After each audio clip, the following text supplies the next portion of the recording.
Episode 201। अन्या की family का भी कुछ शौर्य जैसा हाल था। साहिल एक नज़र वापस से दरवाजे को देख केवेंद्र जी की तरफ देख आचार्य से मुड़ता है और बाहर की तरह इशारा करते हुए अपने लड़खड़ाते जबान से कहता है, पापा।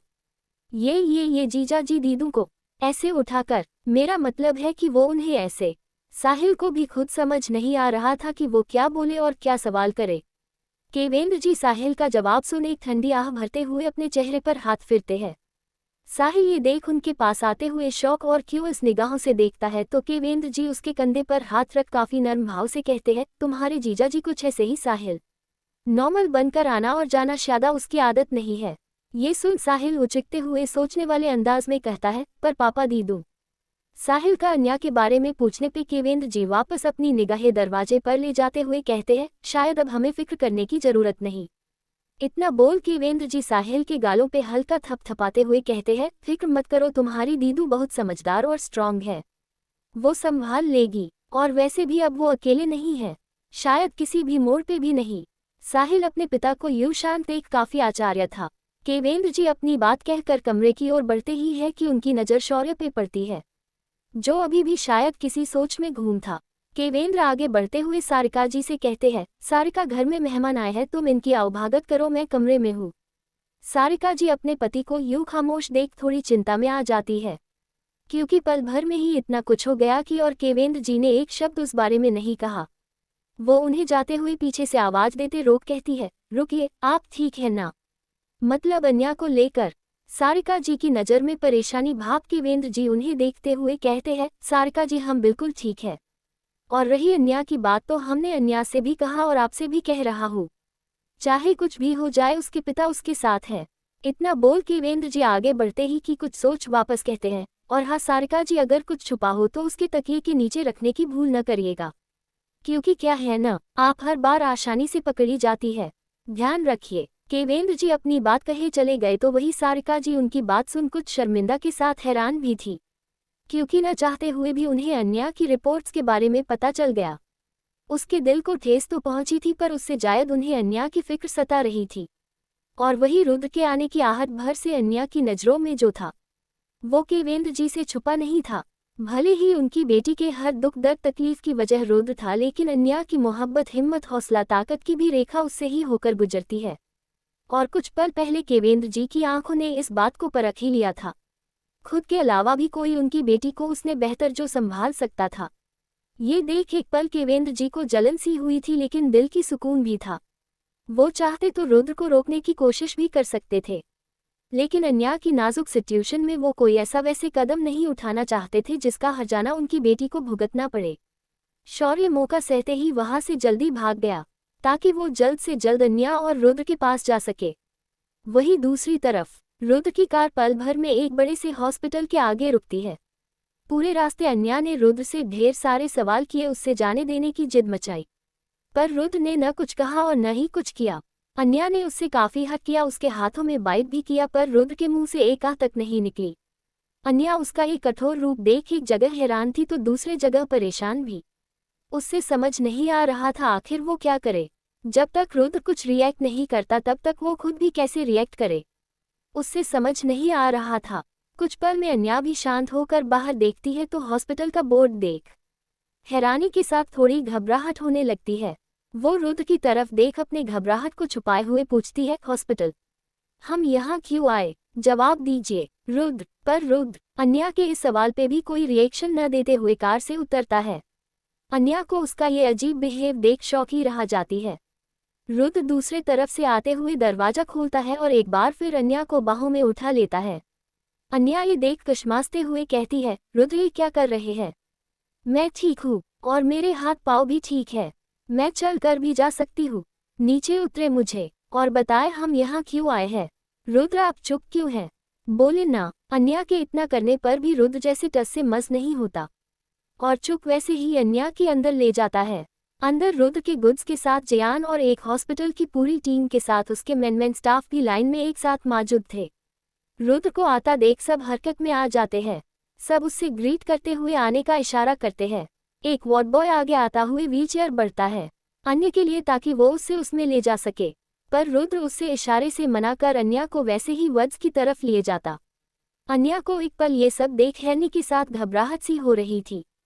तो वही उससे रुद्र पे गुस्सा भी आ रहा था, पर बेचारी कुछ कर भी नहीं पा रही थी। रुद्र उससे वार्ड के अंदर ले जाता और उससे आराम से बेड पर बैठता है। तो अन्या तुरंत उठते हुए कहती है, मैं यहाँ नहीं रहूंगी, मैं जा रही हूँ। पर वो जा पाती कि रुद्र वापस से उससे बैग पार पुश करते हुए डॉक्टर को देख अपनी भरी आवाज में कहता है, आप अपना काम शुरू करें। फिर अन्या की तरफ इशारा करते हुए कहता है, और मैम का ध्यान रखना अब आपकी जिम्मेदारी है, मैं बाहर वेट करता हूँ। ये सुन सब डॉक्टर जल्दी से अपना सिर हाँ में हिलाते हुए सिर हल्का झुकते हैं। रुद्र की बातें जितनी सिंपल और शांत थी उतनी ही सबके लिए एक वार्निंग के जैसी भी थी। रुद्र बिना अन्या पे एक नज़र फेर वहां से बाहर चला जाता है। अन्या तो बस आवक सी उससे जाते देखते रह जाती है। आखिर रुद्र के दिमाग में इस वक्त चल क्या रहा है ये उसकी समझ के परे हो रहा था। उससे इतने वक्त के बाद मिलने के बाद उसका ऐसा रिएक्शन अन्या ने तो कभी एक्सपेक्ट नहीं किया था, क्योंकि आकाश जी उससे बताया था कि रुद्र को अपनी गलती का काफ़ी पछतावा है और वो उससे माफ़ी चाहता है। लेकिन ये कैसी माफ़ी जो अन्या को हॉस्पिटल के बेड पर यूं पटक कर मिलने वाली थी। अन्या अपने इसी सोच में बस दरवाजे को तक रही थी कि एक डॉक्टर आगे बढ़ उससे जैसे चेक करने को होती है कि अन्या अपना हाथ छत उखड़े हुए लहजे में कहती है, मुझे कोई डॉक्टर की जरूरत नहीं है, मुझे यहाँ नहीं रुकना, मैं जा रही हूँ। इतना बोल अन्या जैसे जाने के लिए उठती ही कि सारे डॉक्टर अन्य के सामने अपने घुटनों के बल बैठ रिक्वेटिंग टोन में कहते हैं, मैम प्लीज रुक जाए, वरना मिस्टर चौहान हमें माफ नहीं करेंगे। मैम प्लीज हमें कोऑपरेट करें, अगर आपने ऐसा नहीं किया तो हमारा मेडिकल करियर दांव पे आ जाएगा। Please ma'am, it's request, please. Anya उन डॉक्टर को यूं देख साथ ही उनकी बातें सुन काफी ज्यादा हैरान थी। वो अपनी आंखें फाड़ फाड़ कर उन्हें देख रही थी, फिर अपना माथा पकड़ मन में सोचती है, ओह गॉड, स्वीट चौहान से ये वापस से अकारो और जालिम बन गए। अपनी मर्जी दूसरों पे चलना तो इनसे सीखे, आह ये ऐसे क्यों है। ये सब सोचते हुए अन्या को अब रुद्र पे काफी ज्यादा गुस्सा आ रहा था, पर वो कुछ कर भी नहीं पा रही थी। वो एक नज़र उस सारे डॉक्टर्स को देख अपना मन मारते हुए वापस से बैठ जाती है, जिससे देख सारे डॉक्टर्स काफी ज्यादा खुश होते जल्दी जल्दी अपने कामों में लग जाते हैं। रुद्र ने पल भर में देश के टॉप और काबिल डॉक्टर को अन्य के लिए ला खड़ा कर रखा था। सब अन्या की हेल्थ इश्यू की अच्छे से एग्जामिन करने लगे। वही अन्या के वार्ड के बाहर दिलवा से टिककर खड़ा रुद्र चेहरे पर खामोशी लिए शांत खड़ा था।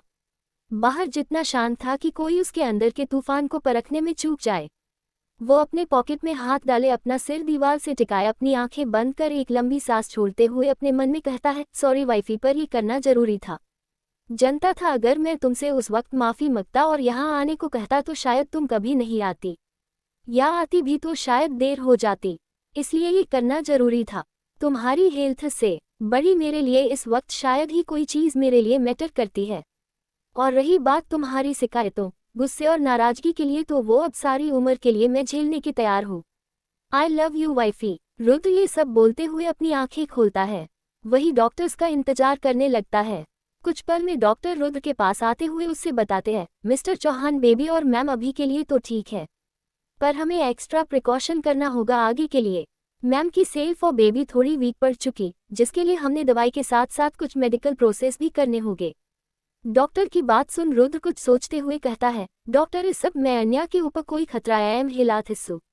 रुद्र का सवाल समझ डॉक्टर जल्दी से ना में सिर हिलाए कहते हैं, नो नो मिस्टर चौहान, ये सारे प्रोसेस बिल्कुल सेफ है माँ और बेबी के लिए। All things are normal and I hoping after third baby also stop moving, but इस वक्त आपको उनका ख्याल रखना जायज होगा। उसने किसी बात पे गुस्सा या हर्ष एंड वाइल्ड बिहेव न करने दे। जितना हो सके आप उनकी बात मानने और खुश रखें। ये बेबी और माँ दोनों के लिए जरूरी है, और साथ उनकी फूड डाइट का भी ख्याल रखें। रुद्र डॉक्टर की बात सुन हमें सिर हिलाता है।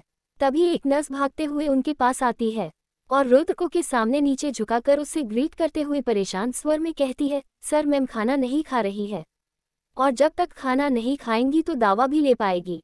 मैंने कहा तो उन्होंने साफ साफ मना कर दिया और मुझे कमरे से बाहर निकल दिया। ये सुन सारे डॉक्टर की निगाहें रुद्र पे टिक जाती है। तो वही रुद्र अपने पर अपनी एक उंगली से सहलाते हुए सोचने वाले अंदाज में कहता हूँ, ठीक जाओ, मैं देखता हूँ। इतना बोल रुद्र सबसे एक्सक्यूज कर वहां से चला जाता है। तो वह सारे डॉक्टर्स एक चैन की सांस भर एक दूसरे की शक्ल देख मुस्कुरा देते हैं, क्योंकि जो आदमी सबकी हवा टाइट कर रखी थी, अब उसकी बीवी के आगे उसका भी वही हाल हुए जा रहा था। वही वार्ड के अंदर अन्या को खुद की हालत पे काफी गुस्सा आ रहा था, क्योंकि रुद्र ने उसे इस 5 स्टार जैसे हॉस्पिटल वाले रूम में कैद कर जैसे रखा है। वो यहाँ से भाग भी नहीं सकती थी क्योंकि बाहर उतने बॉडीगार्ड तैनात थे जितने आर्मी सोल्जर बॉर्डर पे भी न हुए हो। अन्या खुद की किस्मत पे रोते और रुद्र पे गुस्सा करते हुए बेड पर बैठी अपने पेट कर हाथ अपने बेबी से शिकायत करते हुए कहती है, देख रहे हो बेबी, अपने पापा की ये तानसेही, आपकी मम्मा को कैद कर रखा है, बिना कुछ कहे और बिना कुछ समझे। मुझे बहुत गुस्सा आ रहा है। वो मेरे साथ ऐसा कैसा कर सकते हैं? मैंने कोई जुर्म थोड़ी किया है, उन्होंने किया है। फिर अपनी उंगली पे काउंट करते हुए कहती है, मुझे विश्वास नहीं करने के लिए, मुझे बिना सोचे समझे छोड़ने के लिए, मेरी बात नहीं सुनने के लिए, इस दिव्यंका को अपनी बाहों में उठाकर घर लाने के लिए, मुझे मेरे प्यार पे शक करने के लिए, मुझे पे चिल्लाने के लिए, मुझे इतने वक्त दूर होने के बाद भी मुझे मिस ना करने के लिए, मुझे बिना कुछ कहे यहाँ लाकर पटकने के लिए। और इतना बोल अन्या चेक करती है, बेचारी की उंगली खत्म हो गई पर रुद्र से शिकायतों की लिस्ट नहीं। ये देख अन्या झलाते हुए अपने बाल बिगड़ कहती है, देखा बेबी, आपकी पापा की गलतियों लिस्ट इतनी बड़ी है कि मेरी क्या क्या दुनिया के सारे नंबर खत्म हो जाएंगे। वो अपने आप को समझते क्या है? मैंने उन्हें अभी तक माफ नहीं किया है और न करूँगी। वो ऐसा मेरे साथ नहीं कर सकते, बिल्कुल नहीं कर सकते। इतना बोल अन्या अपने बाल को बिखेरे हुए अपने सामने यूं ले आती है कि तभी कमरे का दरवाजा खोलने का आवाज आता है, जिससे सुन अन्या का ध्यान उस ओर जाता है। रुद्र शांति से कमरे में आता है तो उसकी निगाहें अन्या को ऐसे देख एक पल डर जाती है और साथ ही उसके कदम थम से जाते हैं, क्योंकि अन्या उससे अपने बिखरे बालों के साथ अपनी 2 बड़ी बड़ी आंखों को छोटा कर उससे काफी बुरी तरह घूर रही थी। उसके आंखों और साथ ही फेशियल एक्सप्रेशन से साफ पता लग रहा था कि वो रुद्र में कितना जायद नाराज थी और साथ इस वक्त उस पे फ्रस्ट्रेट भी थी। ये सब देख रुद्र एक नज़र अपने दरवाजे को देखता है, जैसे सोच रहा हो कि निकलने का कोई ऑप्शन है। फिर रुद्र को खुद की सोच पे जैसे डाउट होता है। वो अपना सिर झटक एक लंबी सांस लिए आगे बढ़ता है। अन्या अब तक उससे वैसे ही घूर रही थी। रुद्र चुपचाप अन्या के पास आता है और पास पड़ी खाने की प्लेट आगे करते हुए कहता है, खाना खा लो, उसके बाद तुम्हें दवाई भी लेनी है। ये सुन अन्या उससे वैसे ही घूरते रहती है और उसकी तरह उससे कोई जवाब नहीं देती, जिससे देख रुद्र वापस से उससे खाने का बोलता है पर अन्या उससे ही घूरते रहती है। ये देख रुद्र उसकी आंखों में देखते हुए काफी संजीदगी से कहता है, खाना खा लो पहले, उसके बाद भी तुम मुझे देख सकती हो। After all I am yours. Rudra का यूं देखना अन्या के जैसे खुद में मुश्किल बना रहा था, इसलिए वो अपना मुंह फेर एक छोटी पर सरकास्टिक वे में मुस्कुरती है और उससे फुली इग्नोर करती है। अन्या का यूं बिहेव करने की वजह तो उससे पता थी, लेकिन ये वक्त और माहौल इस बात के लिए सही नहीं था। इस वक्त अन्या और उसके बच्चे के लिए उसका खाना खाना ज्यादा जरूरी था रुद्र के नाराजगी के आगे। रुद्र आसपास देख एक गहरी सांस लेता है और खुद को शांत किए अन्या के पास बैठे अपनी गहरी आवाज में कहता है, वाइफी खाना खा लो, तुम्हारा यूं भूखा लेना तुम्हारे हेल्थ के लिए ठीक नहीं है। अन्या की बात सुन अब भी उससे नहीं देखती न कुछ कहती। वो भी रुद्र को खामोशी का एहसास दिलाना चाहती थी जो रुद्र ने उससे कुछ वक्त पहले दिलाया था। रुद्र वापस कोशिश करते हुए प्यार से कहता है, वाइफी खाना खा लो प्लीज। रुद्र की बातें सुन अन्या आखिरकार उससे बिना देखे वैसे ही कहती है, मुझे घर जाना है। अन्या की बात सुन रुद्र उससे देख झट से कहता है, हाँ ठीक है, हम चलेंगे न वापस साथ घर, पर उससे तुम खाना खा लो। अन्या की उसकी अपनी आईब्रो आपस में जोड़ गुस्से में देख कहती है, मुझे अपने घर जाना है। सुनना आपने अपने घर, चौहान मेंशन नहीं, आपने घर। रुद्र अन्या को यूं गुस्से करते देख उससे शांत करवाते हुए कहता है, अच्छा ठीक, हम तुम्हारे घर चलेगी, अब तो खाना खा लो। अन्या वापस से मुंह फेर कहती है, नहीं मुझे यहाँ कुछ नहीं खाना, आप बस मुझे जाने से, मुझे अपने घर जाना है। रुद्र अन्या को यूं जिद करते देख उससे समझते हुए कहता है, वाइफी मेरी बात सुन लो, अभी तुम्हारी तबीयत ठीक नहीं है, पहले तुम खाना खा लो फिर दावा भी खाना है। यूं जिद मत करो, ये तुम्हारे और हमारे बेबी दोनों के लिए अच्छा नहीं है। रुद्र की बात न जाने अन्या को क्यों पर काफी तेज गुस्सा आ जाता है। वो गुस्से में आगे झट रुद्र का कॉलर पकड़ उससे अपने करीब कर गुस्से में उसकी आंखों में देखने लगती है। एपिसोड 202। रुद्र की बात न जाने अन्या को क्यों पर काफी तेज गुस्सा आ जाता है। वो गुस्से में आगे झट रुद्र का कॉलर पकड़ उससे अपने करीब कर गुस्से में उसकी आंखों में देखने लगती है। अन्या वैसे ही रुद्र की आंखों में आंखें डाल अपने दांतों को पिसते हुए काफी जायद गुस्से में कहती है, हमारा बेबी, बहुत जल्दी आपको ख्याल आ गया। तब ये ख्याल कहा था जब दूसरे के बाहों में किसी और के बच्चे को अपना नाम दे रहे थे, तब ख्याल नहीं आया। और आप आए किस नाते से यहाँ, जब आपको मेरी कोई परी नहीं है। अन्या अपने लहजे में तनाच भरी मुस्कान लिए कहते हैं, ओह अब समझ आया। जब आपको पता चला कि आपका बच्चा मेरे पेट में पल रहा तो अपने बच्चे की फिक्र में ये चले आए अपना हक जताने, क्योंकि आपकी वो बनते बनते रह चुकी वाइफ तो फ्रॉड निकली है ना। अन्या की बातें रुद्र को तकलीफ देने से जायद उसकी आंखों का गुस्सा में छुपा दर्द दे रहा था। वो जानता था कि ये सब अन्या के बिल्कुल आसान नहीं था और न खुद के जज्बात से लड़ना। वो भले ही अपने जबान से करवरे शब्द बोल रही है, अपनी आंखों में मोहब्बत की जगह गुस्सा लिए रखा है, पर इन सब के पीछे जो छुपा दर्द है वो उसकी अन्या की निराशा है, एक हार जो उससे रुद्र से मिली है। रुद्र को समझ नहीं आता कि वो अब क्या कहे और कैसे कहे।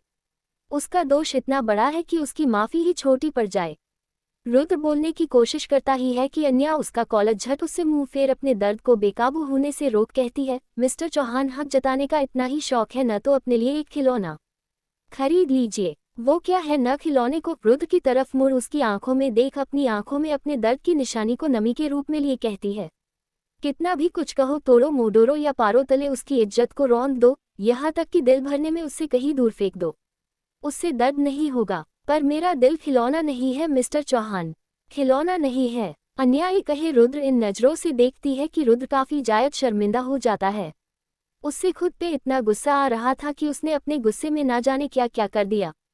अन्या को छोड़ दिया, यहाँ तक उससे तलाक के पेपर पर साइन भी करवा दिया, खुद की जिंदगी तबाह कर दी। जिन आंखों में वो आंसू बर्दाश्त नहीं कर सकता था आज उन आंखों को बहने की वजह भी खुद दे दी। ये सब देख रुद्र तड़प उठता है। वो अपना हाथ अन्या के उन आंसुओं को पोंछने के लिए बढ़ते ही है कि अन्या उससे पहले उससे मुंह मोड़ लेती है और बैग से उतर जाती है। ये देख रुद्र हवा में बड़े अपने हाथों को मजबूर हुए मुट्ठियों में काश देता है। अन्या बिना कुछ आगे अपने कदम दरवाजे की तरफ बढ़ती है कि रुद्र ये देख जल्दी से अन्या को रोकने के लिए उसका हाथ पकड़ता है, जिससे एहसास होते ही अन्या उसका हाथ तुरंत ही झटक मुड़ते हुए बेरुखी से कहती है, हाथ मत लगाए, मैं आपके छूने के काबिल नहीं हूँ। अन्या की बात सुन रुद्र बेचैन हुए उससे समझने की कोशिश करते हुए अपना हाथ बढ़ाए कहता है, वाइफी ऐसा नहीं है, मेरे बात तो सुनो। अन्या उसके बढ़ते कदम देख अपने कदम पीछे कर अपना हाथ से उससे रोकते हुए कहती है, नहीं अब और क्या सुनना है, बहुत कुछ तो सुनना दिया था आपने, अब भी कोई दोष लगना बाकी है, और ऐसा ही है इसलिए तो न मेरी कुछ सुनने और न कहने का मौका दिया, आप मुझसे मुंह फेर आए थे। क्या आपका दिल भी एक बार मेरी मोहब्बत की गवाही नहीं दिया? अन्या के सवाल सुन रुद्र अंदर से तो टूट रहा था, पर अन्या के सामने इस वक्त वो टूट नहीं सकता था, क्योंकि उससे इस वक्त अन्या को संभालना, उससे शांत करवाना था, कहीं उसका अगेसिव बिहेव उसकी जान पे ना बन जाए। यही सब सोचते हुए रुद्र वापस से अपने कदम आगे बढ़ता हुआ उससे समझने की कोशिश करते हुए कहता है, नहीं वाइफी ऐसा नहीं है, वो बस मेरा गुस्सा। अन्या उसकी बात पूरी देने से पहले बीच में काट एक फ्रस्ट्रेटेड टोन में कहती है, अरे हाँ ये कैसे भूल गई कि आपका गुस्सा उसके आगे तो आपको कोई दिखाता ही नहीं है, मैं भी नहीं। इतना बोल अन्या अपना हाथ बांध उसकी आंखों में जैसे झांकते में कोशिश करते हुए कहती है, और ऐसा नहीं है तो कैसा है, आप समझा दे मुझे। इल्जाम पे इलाजम ही तो लगते आए हैं आप शुरू से, कभी मेरे कैरेक्टर पे तो कभी मेरे अतीत को लिए तो कभी मोहब्बत को लिए। आपको याद है हमारी एनिवर्सरी पे आपने मुझे डिफरेंट रोजेस के रंगों के साथ आपने मुझे कई वादे भी किए थे, सॉरी टू से आपके वादे भी झूठे निकले। अन्या अपनी बात कहे तेज आवाज में कहती है, और किस हक से आप मुझे यहाँ लेकर आए हैं, जबकि मुझे तो आपका कोई नाता ही नहीं। अपने पेट पर हाथ रख, और न मेरे बच्चे से, याद रखिएगा कोई हक नहीं आपका, कोई नहीं। इसलिए इतना बोल अन्या काफी गुस्से में पलटी हुई खुद की आंखें बंद करती है, तो आंसू का कतरा जिससे वो अपने अंदर दबाए बैठी थी वो उसके आंखों का साथ छोड़ अन्या के गालों पे लुढ़क आता है। अन्या के कहे शब्द रुद्र के लिए जैसे भी थे पर अन्या के लिए काफी मुश्किल थे। रुद्र की आंखों में दर्द अन्या से भी छुप नहीं पाया, उसकी मोहब्बत की आंखों की नमी अन्या से देखा नहीं जा रहा था। उसके शब्द की करवाट किस तरह रुद्र को अंदर तक झंझोर रही थी अन्या वो सह तो नहीं पा रही थी, क्योंकि मोहब्बत उसके दर्द के आगे जैसे छोटी पड़ रही थी। वो रुद्र से बेहद प्यार करती थी, और उससे ये सब कहना, उससे नफरत भरी बातें करना, उससे मुंह मोड़ना अन्य के लिए आसान तो बिल्कुल नहीं था। अन्या अपनी बात कहे वहां से जानने लगती है, पर वो जैसे दरवाजे के पास आती है कि अचानक ही रुद्र पीछे से उसका हाथ पकड़ अन्या को अपनी तरफ खींचता है और एक झटके में उससे अपनी बाहों में उठाकर अन्या को वापस बेड की तरफ बढ़ जाता है। ये देख अन्या अपने बहते के आंसू लिए ही रुद्र पे चिल्लाते हुए चपटाते हुए उससे धक्का देने की कोशिश करते हुए कहती है, छोड़े मुझे, जाने दे, आप मेरे साथ ये जबरदस्ती नहीं कर सके। आपका कोई हक नहीं है। सुनना आपने, मुझे अपने घर जाने दे। लेकिन रुद्र बिना एक शब्द अन्या को बेड पर लिए आ जाता है और उससे आराम से बैठता है कि अन्या वापस से उससे दूर जाने की कोशिश करती है। ये सब देख रुद्र अन्या को झट से बैग की पुश करते हुए खुद उसके ऊपर आ जाता है और अपने बॉडी से उससे जैसे लॉक करते हुए अन्या के दोनों हाथों अपने हाथों में कसती हुए बेड की साइड पड़े रिमोट से कमरे की सारी लाइट ऑफ कर देता है। सिर्फ एक नाइट साइड लैंप लाइट को छोड़ कमरे में पूरी तरह अंधेरा चाहा जाता है। रुद्र के ऐसे अचानक करने पे अन्या को एक पल कुछ समझ नहीं आता, पर उसकी नज़र जब रुद्र की नज़रों से मिलती है तो उसका दिल जोरों से धड़कने लगता है। दोनों एक दूसरे को उस हल्की रोशनी की मदहोशी में देख जैसे सब कुछ एक पल भुला ही बैठे थे। लेकिन अगले ही पल अन्या खुद को संभले अपनी नज़रें नीचे करती है। रुद्र उसके पेट पर तो नहीं पर उसके पाँव को अपने कैद में जकड़ा हुआ था। अन्या साथ ही आसपास देखती है, उसके हाथ भी रुद्र के कब्जे में थे। अन्या छटपटे हुए कहती है, ये आप क्या कर रहे, छोड़े मुझे जाने दे, मुझे दूर रहे। अन्या को छटपटा देख रुद्र जल्दी से आगे बढ़ उसके माथे से अपना माथा लगते हुए उससे शांत करने के लिए सरगोशी लिए कहता है, वाइफी। उसका एक शब्द ही काफी था अन्या के लिए बेकाबू होने के लिए। उस आवाज में ही ऐसा जादू था कि शांत हुई अन्या अपनी आंखें बंद कर उससे महसूस करना चाहती है। रुद्र अन्या को शांत होता देख आगे कहता है, वाइफी शांत हो जाओ प्लीज। मैं जानता हूँ तुम मुझे बहुत नाराज हो, मैंने गलती ही कुछ ऐसी की है जिसकी माफ़ी मांगने का हक मैं शायद खो चुका हूँ, लेकिन फिर भी मैं तुमसे माफ़ी मांगना चाहता हूँ। मुझे माफ़ कर दो वाइफी, आई सॉरी।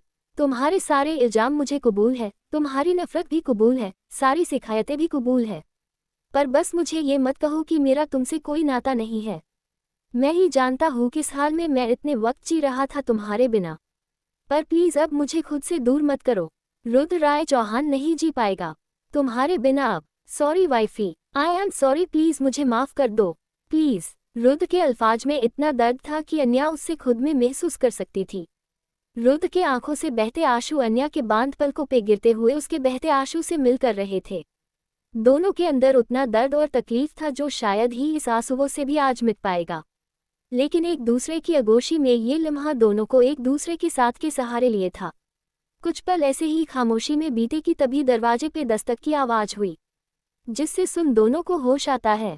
रुद्र अन्या से दूर हुए दरवाजे की ओर देखता है तो उसकी पल अन्या अपनी आंसुओं से लबालब आंखें खोल रुद्र को खामोशी से कहती है, मोहब्बत में माफ़ी नहीं, भरोसा होना चाहिए। अन्या अपनी बात कहे रुद्र से मुंह फेर लेती है तो रुद्र बस उससे ताकते ही रह जाता है। अन्या के शब्द सही थे पर अन्या के नज़र से, क्योंकि भले ही रुद्र ने अन्या से सवाल किए लेकिन अपने गुस्से में आकर उसने अन्या पे भरोसा तो किया लेकिन खुद पे नहीं। रुद्र यही सब सोच ही रहा था कि दरवाज़ा दोबारा नॉक होता है, जिससे देख रुद्र अन्या की वैसे ही छोड़ कमरे की लाइट ऑन करता है और आने की परमिशन पर नर्स हाथों में मेडिसिन की डोज लिए दरवाजे ले दिखती है, जिससे देख रुद्र अपना माथे पर हाथ देर खुद को शांत करता है और एक नज़र अन्या को देखता है जो अब तक उससे मुंह फेरे हुई। ये देख रुद्र हल्का उसकी तरफ झुकता हुआ कहता है, भरोसा तो तुम पे हर वक्त था वाइफी, लेकिन शायद खुद पे भरोसा नहीं कर पाया। जानता हूँ तुम्हारी नाराज़गी अभी मुझे दूर नहीं होने वाली इतनी आसानी से, इसलिए चाहे कितनी भी देर हो, मुश्किल हो, मैं हार नहीं मानूंगा। ये मेरा तुमसे वादा है। इतना बोल रुद्र एक नज़र खाने की प्लेट देख थोड़ा और उसके करीब बढ़ कहता है, खाना खोलो वाइफी, मैं नहीं चाहता कि मेरी नाराज़गी की सज़ा तुम मेरे जगह खुद को और हमारे बच्चे को दो, प्लीज़। इतना बोल रुद्र अपना हाथ बढ़ाकर अन्या के सिर के पास ले जाता ही है कि कुछ सोच अपने हाथ को हवा में मुठिया कसते हुए एक नज़र अन्या को दोबारा देख वहां से तेज कदमों से चला जाता है। वही अन्या रुद्र के जाने की आहट सुन अपनी आंखें बंद कर दोबारा खोलते हुए बस खामोशी से खिड़की के बाहर वैसे ही देखने लगती है। एपिसोड 203। दोनों के दिल में दर्द था। जहां मोहब्बत के भरोसे पर सवाल था तो कहीं अपनी नादानी में लिए फैसले पर। रुद्र के लिए नाराजगी से वापस मोहब्बत का सफ़र शायद उतना आसान नहीं होने वाला था, लेकिन रुद्र ने भी अपने दिल में ठान रखा था कि वो दोबारा अन्या की मोहब्बत उसका भरोसा जीत के रहेगा। रुद्र जब तक वापस कमरे में आता है तब तक अन्या सो चुकी थी। वो चलकर उसके बेड के पास आता है और एक नज़र उससे देख खाने की प्लेट की तरफ देखता है जो कि खाली था। ये देख रुद्र एक चैन की सांस लेता है, कम से कम अन्या ने अपने नाराजगी उनके बच्चे की हेल्थ से बढ़कर रखा। रुद्र जनता चुका था बीते वक्त में अन्या का ये सफ़र भी आसान नहीं था, और न अकेले अपने बच्चे को उस तनावों से दूर रखने का। रुद्र ये सब सोच अन्या के पास बैठा उसके सिर पर हाथ फेरते हुए कहता है, आई एम सॉरी वाइफी, तुम्हें इतना सब कुछ अकेले फेस करना पड़ा। लेकिन आई प्रॉमिस अब से ऐसा कुछ नहीं होगा। मैं हर कदम पर तुम्हारे साथ तुम्हारे पास रहूंगा। इतना बोल रुद्र आगे बढ़ उसके माथे को अपने लाभों से चूम लेता है। उसके होठों के स्पर्श को महसूस करते ही अन्या की आंखों के कोने से एक बूंद गिर जाता है। रुद्र एक नज़र अन्या को देख उसके पेट की तरफ अपनी नजरें फेरता है और खुद आगे बढ़ उसके पेट के पास अपना हल्के हाथों को अपना कान लगाए अपने बच्चे को महसूस करने की चाह होती ही है कि वो फिर कुछ सोच अपनी ही सोच में मुस्कुरा देता है। वो उससे देखते हुए अपनी ही बातों में हिचकिचाहट लिए कहता है, हेलो जूनियर चौहान, मैं आपका डैडी हूँ। रुद्र इतना ही शब्द कहने में आज जैसा खुद में ही इतना नर्वस फील कर रहा था जिसका अंदाजा उससे भी नहीं था। ये नर्वसनेस उसके लिए भी अलग सा था क्योंकि अपने बच्चे के होने का एहसास ही उससे अपने मन में ही एक गुदगुद सी उठने लगी थी। वो अपने बच्चे से काफ़ी कुछ कहना चाहता था पर अपनी खुशी को वो शब्दों और जज्बातों में बयां करने में नाकाम था। वो अपनी ही बात में हल्का मुस्कुरा कर अपने माथे पर हाथ फेर कहता है, जूनियर चौहान। जूनियर चौहान ये शब्द रुद्र के जेहन में इसलिए आए क्योंकि जब भी दादाजी उससे शादी या बच्चे की बात पहले किया करते थे तो वो जूनियर चौहान से ही करते थे। लेकिन रुद्र ने कभी इस शब्द न इस बात पे कभी तवाज़ो दिया था। पर आज उस शब्द को सच होते देख रुद्र अपने ही इमोशन में गिर चुका था। ये एहसास सच में खाली संदूक में भी खुशियों का एहसास लिए जैसा होता है और आज रुद्र इस एहसास में बस जीना चाहता था। वो अपने बच्चे को हर पल महसूस करना चाहता था। रुद्र अपना सिर अपने हाथों में टिकाए बेड पे रखता है और अन्या की टामी को देखते ही एक टग रहता है। कभी उससे खुद में आंसू तो कभी खुशी का भान होता है और न जाने इस एहसास को जिए वो कब नींद के आगोश में चला गया उसे भी पता नहीं चला। सोने में वो भले ही अनकंफर्टेबल था लेकिन आज काफ़ी दिनों के बाद उससे सुकून वाली नींद आई, वो भी बिना शराब के सहारे के। वही सुबह का वक्त चौहान मेंशन में तो अन्या की मां बनने की खबर से पूरी तरह हालचाल मच चुकी थी। सबका खुशियों का ठिकाना नहीं था। सब अन्या से मिलने के लिए बेकरार थे लेकिन रुद्र ने सबको अभी कुछ वक्त रुकने को कहा था क्योंकि अन्या की तबीयत ठीक नहीं थी। इसलिए सब अन्या की बेहतरी के लिए खुद को बड़ी मुश्किल से रोक बैठे थे। हॉल में आकाश जी दिग्विजय जी हॉल में बैठे थे कि तभी एक नौकर चाय का प्याला लिए आता है और उन्हें देता है। दिग्विजय जी एक नज़र चाय को देख उससे माना करते हुए कहता है, अरे अब इस शक्कर चाय की जरूरत नहीं, मुझे अब सुबह सुबह जूस दिया करो, समझे? और खाना भी हेल्थी होना चाहिए, बिल्कुल वैसे जैसा वो डॉक्टर ने कहा ना मेरे लिए। उनकी बात सुन नौकर कुछ हैरान हुए बस अपना सिर हिला देता है। तो आकाश जी अपने चाय की चुस्की लिए आचार्य से कहते हैं, ये आप क्या कह रहे हैं? आपने चाय को माना किया, वो भी अपनी पसंद की शक्कर वाली। और आप आज से हेल्थी खाने का बोल रहे हैं। आपकी तबीयत तो ठीक है? आकाश जी की बात सुन दिग्विजय जी एक नज़र उन्हें अपने करे के एक्सप्रेशन लिए देखते हैं। फिर अचानक ही खुल हंसते हुए कहते हैं, अरे आकाश तबीयत ठीक रहे तभी तो हम ऐसे झूलम खुद पे कर रहे हैं। काफ़ी एक्साइटेड हुए अपने चाड़ी को हवा में घुमाते हुए कहते हैं, जब ने रुद्र ने हमें हमारी जिंदगी की बची हुई आधी ख्वाहिश पूरी होने की खराब दी है। हमें तो लग रहा है हम 50 साल और जवान हो गए। अब तो मुझे अपने परपोते या पोती के साथ मिलकर खेलना है, दौरान है और ढेर सारी शरारतें भी तो करनी है। दिग्विजय जी को इतना खुश देख आकाश जी खुद भी खुश होते उन्हें संभले हुए कहते हैं, अरे अरे संभालिए डैड, आपकी खुश देख तो ऐसा लग रहा था कि आपकी उम्र 50 नहीं 100 साल बढ़ गई है। दिग्विजय जी हंसते हुए कहते हैं, और नहीं तो क्या आकाश, अब मुझे तुम्हारे तरह बूढ़ा और बोरिंग दादा नहीं न बाना है। मैं तो अपने परपोते या पोती के लिए एकदम मॉडर्न डांसिंग पर दादा बनूंगा। ये सुन आकाश जी का मुंह बन जाता है। तभी रेहान पीछे से आते हुए उछलकर दिग्विजय जी के बगल में बैठ कहता है, और मैं यंग डैशिंग चाचू दीनू बाबा। व्हाट से? इतना बोल रेहान अपने हाथों का मुक्का बनाकर उन्हें मुक्का बनने का इशारा करता है तो दिग्विजय जी भी खुश होते हुए हाँ में सिर हिलाए उसका साथ देते हैं। आकाश जी दोनों की ये जोड़ी देख अपना सिर हिलाते हैं। रेहान एक्साइटेड हुए कहता है, मुझसे तो अब वेट नहीं हो रहा है दीनू बाबा, बस अब भाई भाभी को वापस घर माना कर ले लाए और हमारी फैमिली एक कॉमन फैमिली सी बन जाए। सब उनकी बात सुन हमें सिर हिलाते हैं। हॉस्पिटल में सुबह से अन्या ने रुद्र से नजरें नहीं मिलाई न बात की। अन्या का ट्रीटमेंट भी शाम तक कंप्लीट हो चुका था, जिसके बाद कुछ टेस्ट हुए जो अब नॉर्मल थी, पर अभी भी ख्याल रखना जरूरी था। रुद्र हर वक्त अन्या के साथ या उसके आसपास मौजूद था। पूरे प्रोसेस में उसने अन्या का हाथ पकड़े था, जिसकी वजह से अन्या को सच में काफ़ी हिम्मत सी मिली। उसके दिल बस यही खुशी थी कि कम से कम रुद्र इस वक्त उसके साथ है, वो अकेली नहीं है। पर उसकी नाराजगी अभी भी दूर नहीं हुई। सब होने के बाद अन्या खामोश सी बस बेड पर लेटी हुई थी।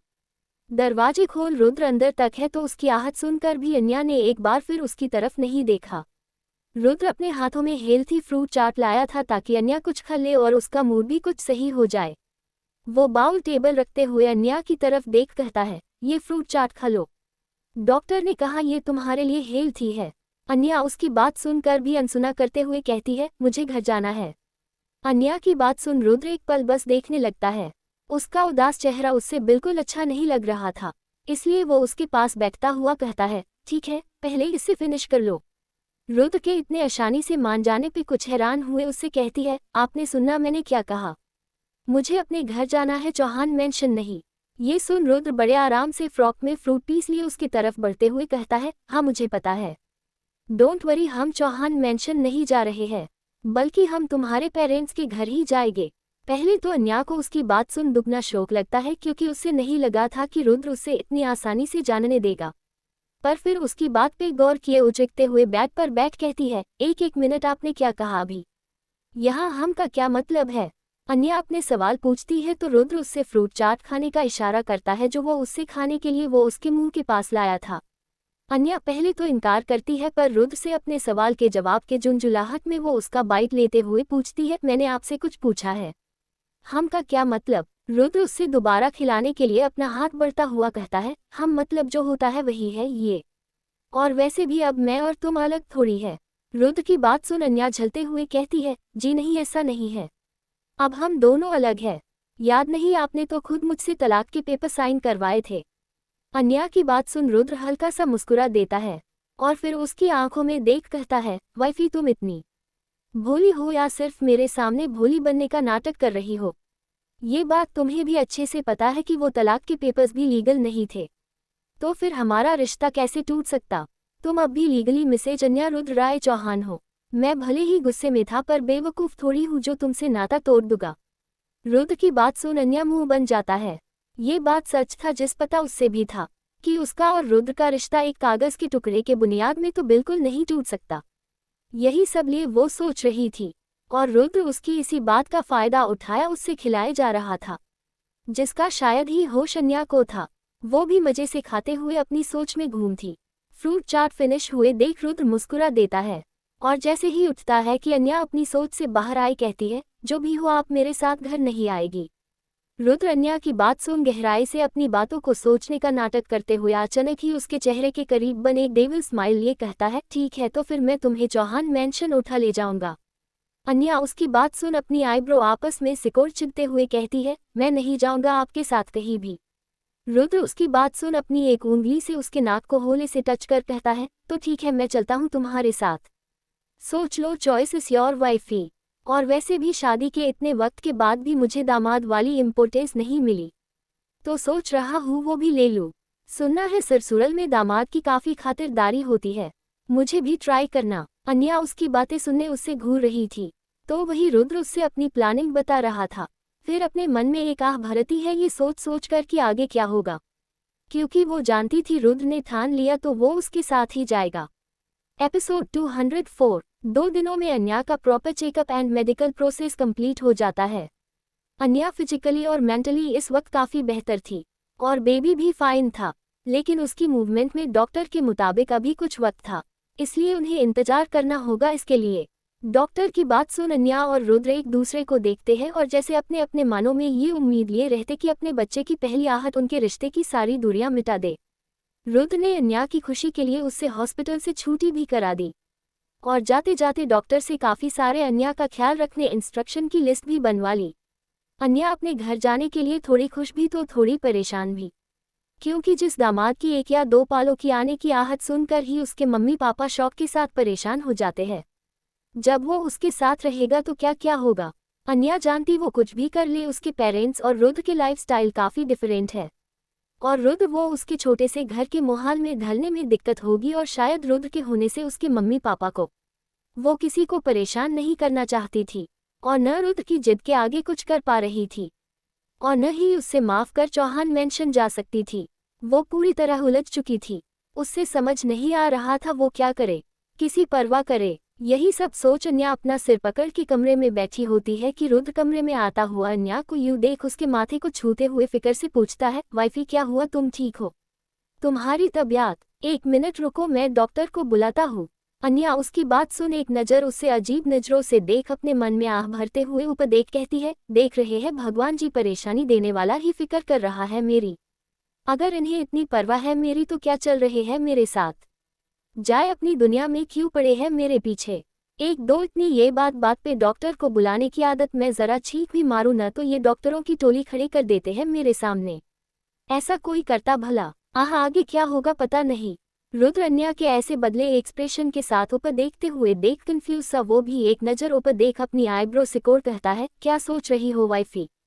अन्या रुद्र के सवाल पूछने पर एक नज़र उससे देख एक ठंडी आह भरते हुए बैग से नीचे उतरते हुए कहती है, अब सोच के भी क्या फ़ायदा, करना तो आपको अपने मन का ही है। चले, इतना बोल अन्या जैसे अपने पाँव जमीन पर रखती है कि रुद्र उससे अपनी बाहों में उठा लेता है, जिससे देख अन्या उचकने हुए डर से अपने बाहों का गहरा रुद्र के गले में डाल कहती है, ये आप क्या रहे हैं रुद्र? नीचे उतरे, मुझे मैं ठीक कर चल सकती हूँ, आप मुझे छोटे बच्चों की तरह हर वक्त बेवक्त गोद में नहीं उठा सकते। नीचे उतरे अब। अन्या की बातों को सुनने हुए ही रुद्र अपने कदम आगे बढ़ते रहता है।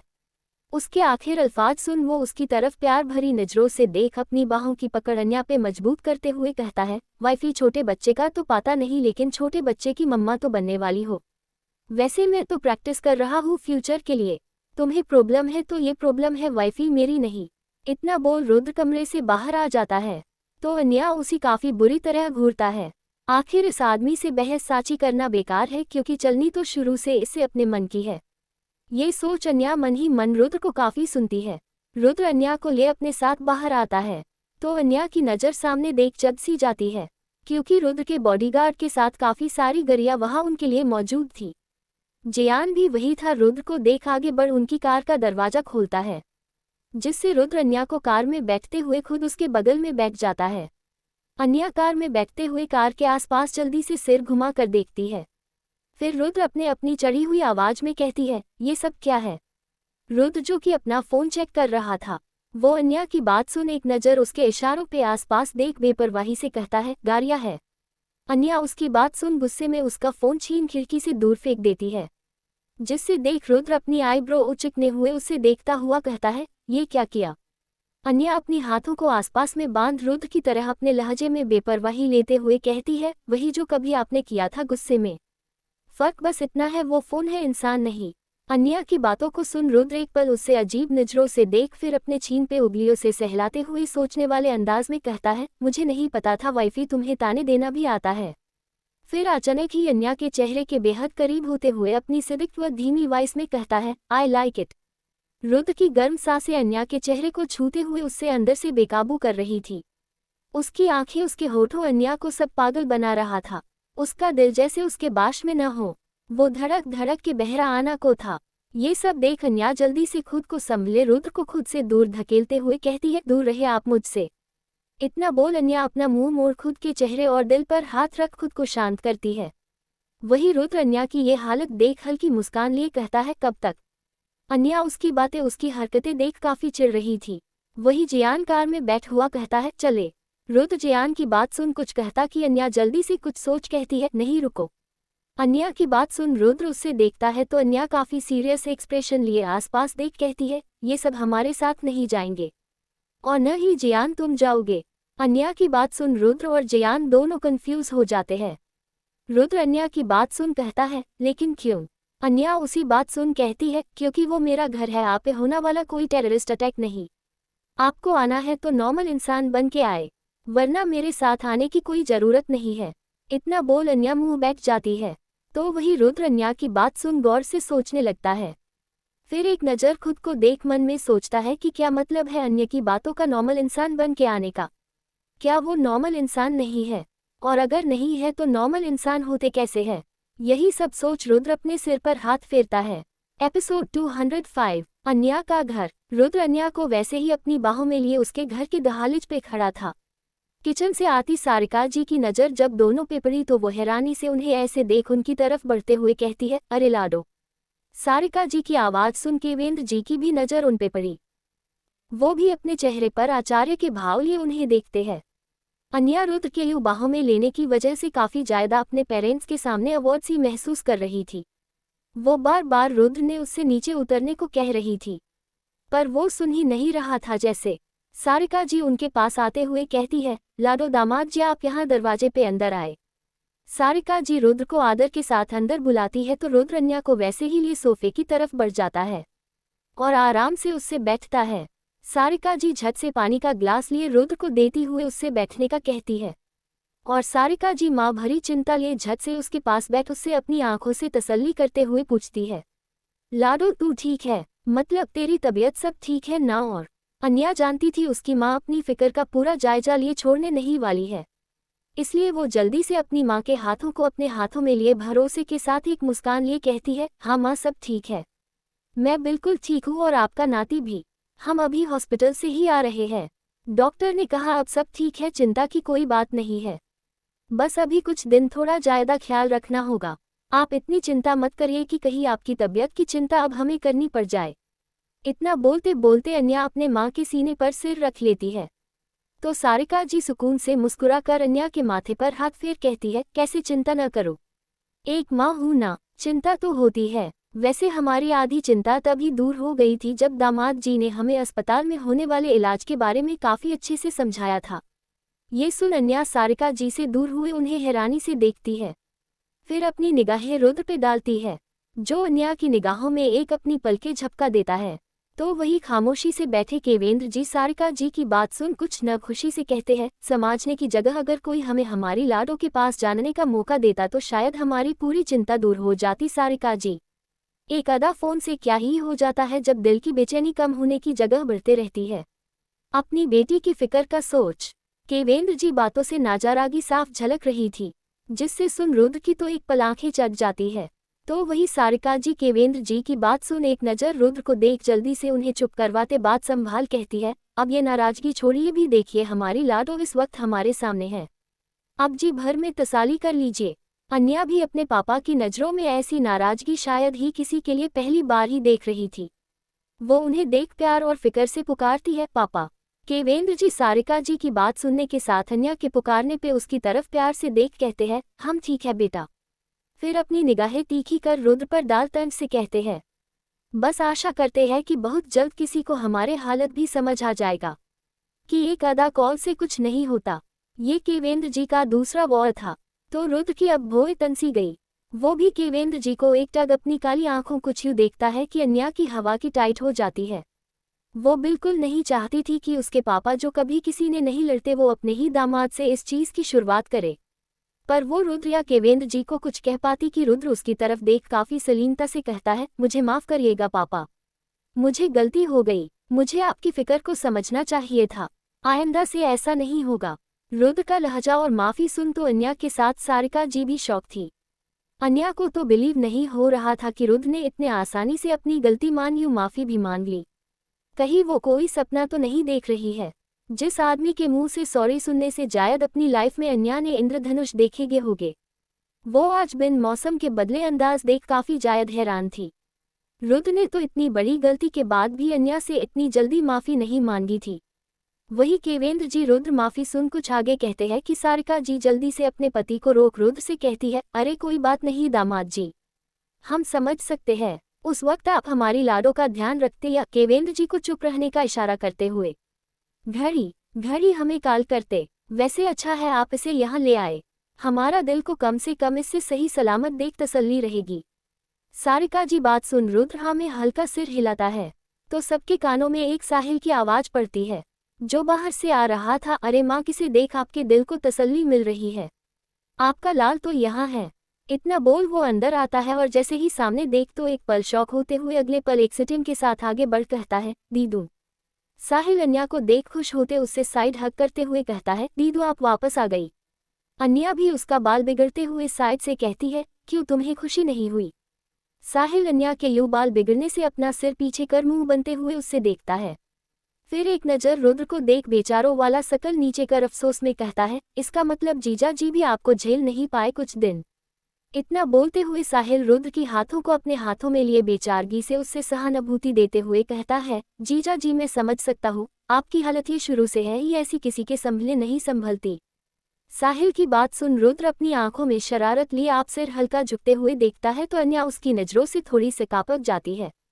वो गुस्से में जल्दी साहिल के पाँव पे अपना पाँव मरते हुए कहती है, मैया तुम बताऊं पापा को कौन नहीं संभलता।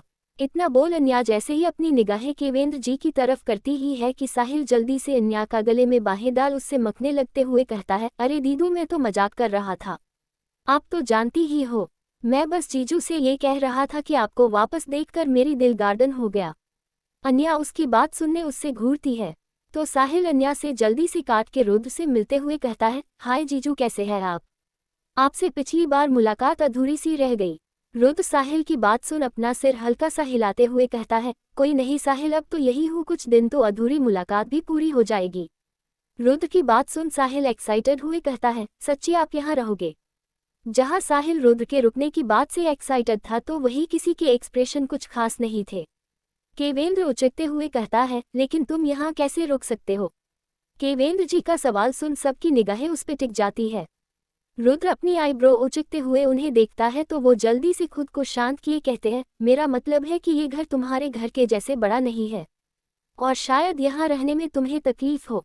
केवेंद्र जी बातों का इशारा रुद्र अच्छे से समझ रहा था। सारिका जी केवेंद्र जी का आज रूप देख हैरान थी। वो तो आज जैसे रुद्र को टारगेट लिए बैठे थे, इसलिए वो जल्दी से बात को संभले कहती है, अरे दामाद जी इनका मतलब है कि कहीं आपको कोई तकलीफ न हो जाए। रुद्र सारिका जी बात सुन काफी जेंटली कहता है, नहीं नहीं मुझे कोई तकलीफ नहीं होगी, आप सब मेरी चिंता मत करिए। रुद्र के जवाब केवेंद्र जी जैसे अपने में धीमी आवाज में कहते हैं, कैसे न करे चिंता जब दामाद ही ऐसा हो। केवेंद्र जी बोलना तो धीमे चाहते थे लेकिन सारिका जी और रुद्र के कानों से पहुंचने से बच नहीं पाया। सारिका जी थोड़ी शर्मिंदा हुई केवेंद्र जी को गुस्से में देखती है, फिर अन्या की तरफ मुड़कर प्यार से कहती है, लाडो तू कब से बैठी है यहाँ, दामाद जी भी थक गए होंगे, तुम एक काम अपने कमरे में जाओ और थोड़ा आराम करो, मैं तुम्हारे लिए जूस लेकर आती हूँ। साहिल जरा ले जा अपनी बहन को और दामाद जी को। इतना बोल सारिका जी सोफे से उठती है और केवेंद्र जी अपने साथ चलने का कहती है। केवेंद्र जी जानते थे क्या होने वाला है, इसलिए वो भी उनके पीछे चल देते हैं। वही साहिल अन्या को कमरे में ले जाता है। रुद्र की फोन आने की वजह से वो कमरे में ना जाकर बाहर चला जाता है और कुछ देर में अपनी बात खत्म करता है और वापस जानने के लिए घर की देखता है तो उससे अभी कुछ देर पहले सबके साथ हुआ अजीब इंटरेक्शन याद आ जाता है। केवेंद्र का बातों ही बातों ताने देना, सारिका जी का अपनी पति की वजह से शर्मिंदा होना, तो साहिल और अन्या की नोक झोंक, ये सब रुद्र के लिए थोड़ा अजीब था। उसकी शादी हुए भले ही वक्त बिता है लेकिन अभी भी कुछ रिश्ते वैसे जुड़े नहीं। शादी के वक्त केवेंद्र जी और सारिका जी लाचार थे पर अपनी बेटी की जिंदगी को बसता देख खुश भी थे, इसलिए उनका रुद्र के प्रति रिस्पेक्टफुल और नर्म था।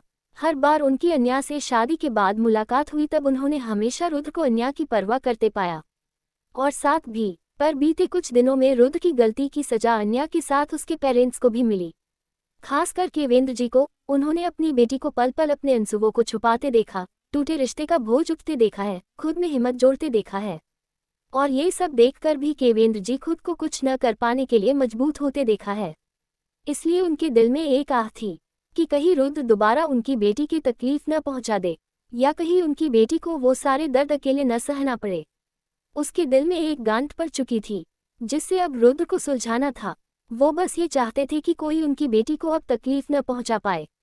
रुद्र कुछ सोचते हुए एक लंबी आह भरते हुए अपने सिर पर उगलती से टप करते हुए कहता है, आह लगता है रुद्र तुम्हें बीवी से पहले ससुर जी को पटना होगा, बहुत मेहनत करनी पड़ेगी, बिजनेस से भी जायद। इतना बोल रुद्र कुछ सोचता अपना सिर झटकता है और अंदर की ओर चल देता है।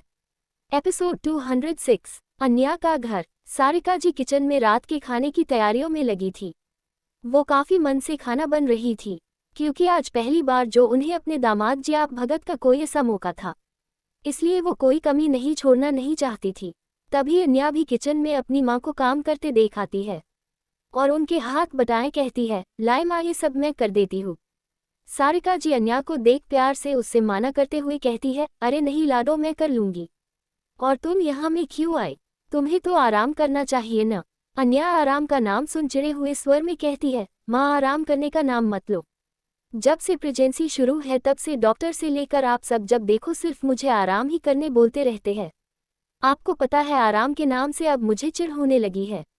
अन्या का ये चिढ़ा हुआ चेहरा देख सारिका जी हंसते हुए प्यार से गालों को छूकर कहती है, लाडो यही तो पल होते हैं जब एक माँ को आराम करने को मिलते हैं, वरना जब एक बार देखना ये नन्हा सैता आ जाएगा ना तो ये न तुझे आराम करने मिला न सुकून के पल, क्योंकि एक माँ का सारा वक्त उनके बच्चे का जो हो जाता है।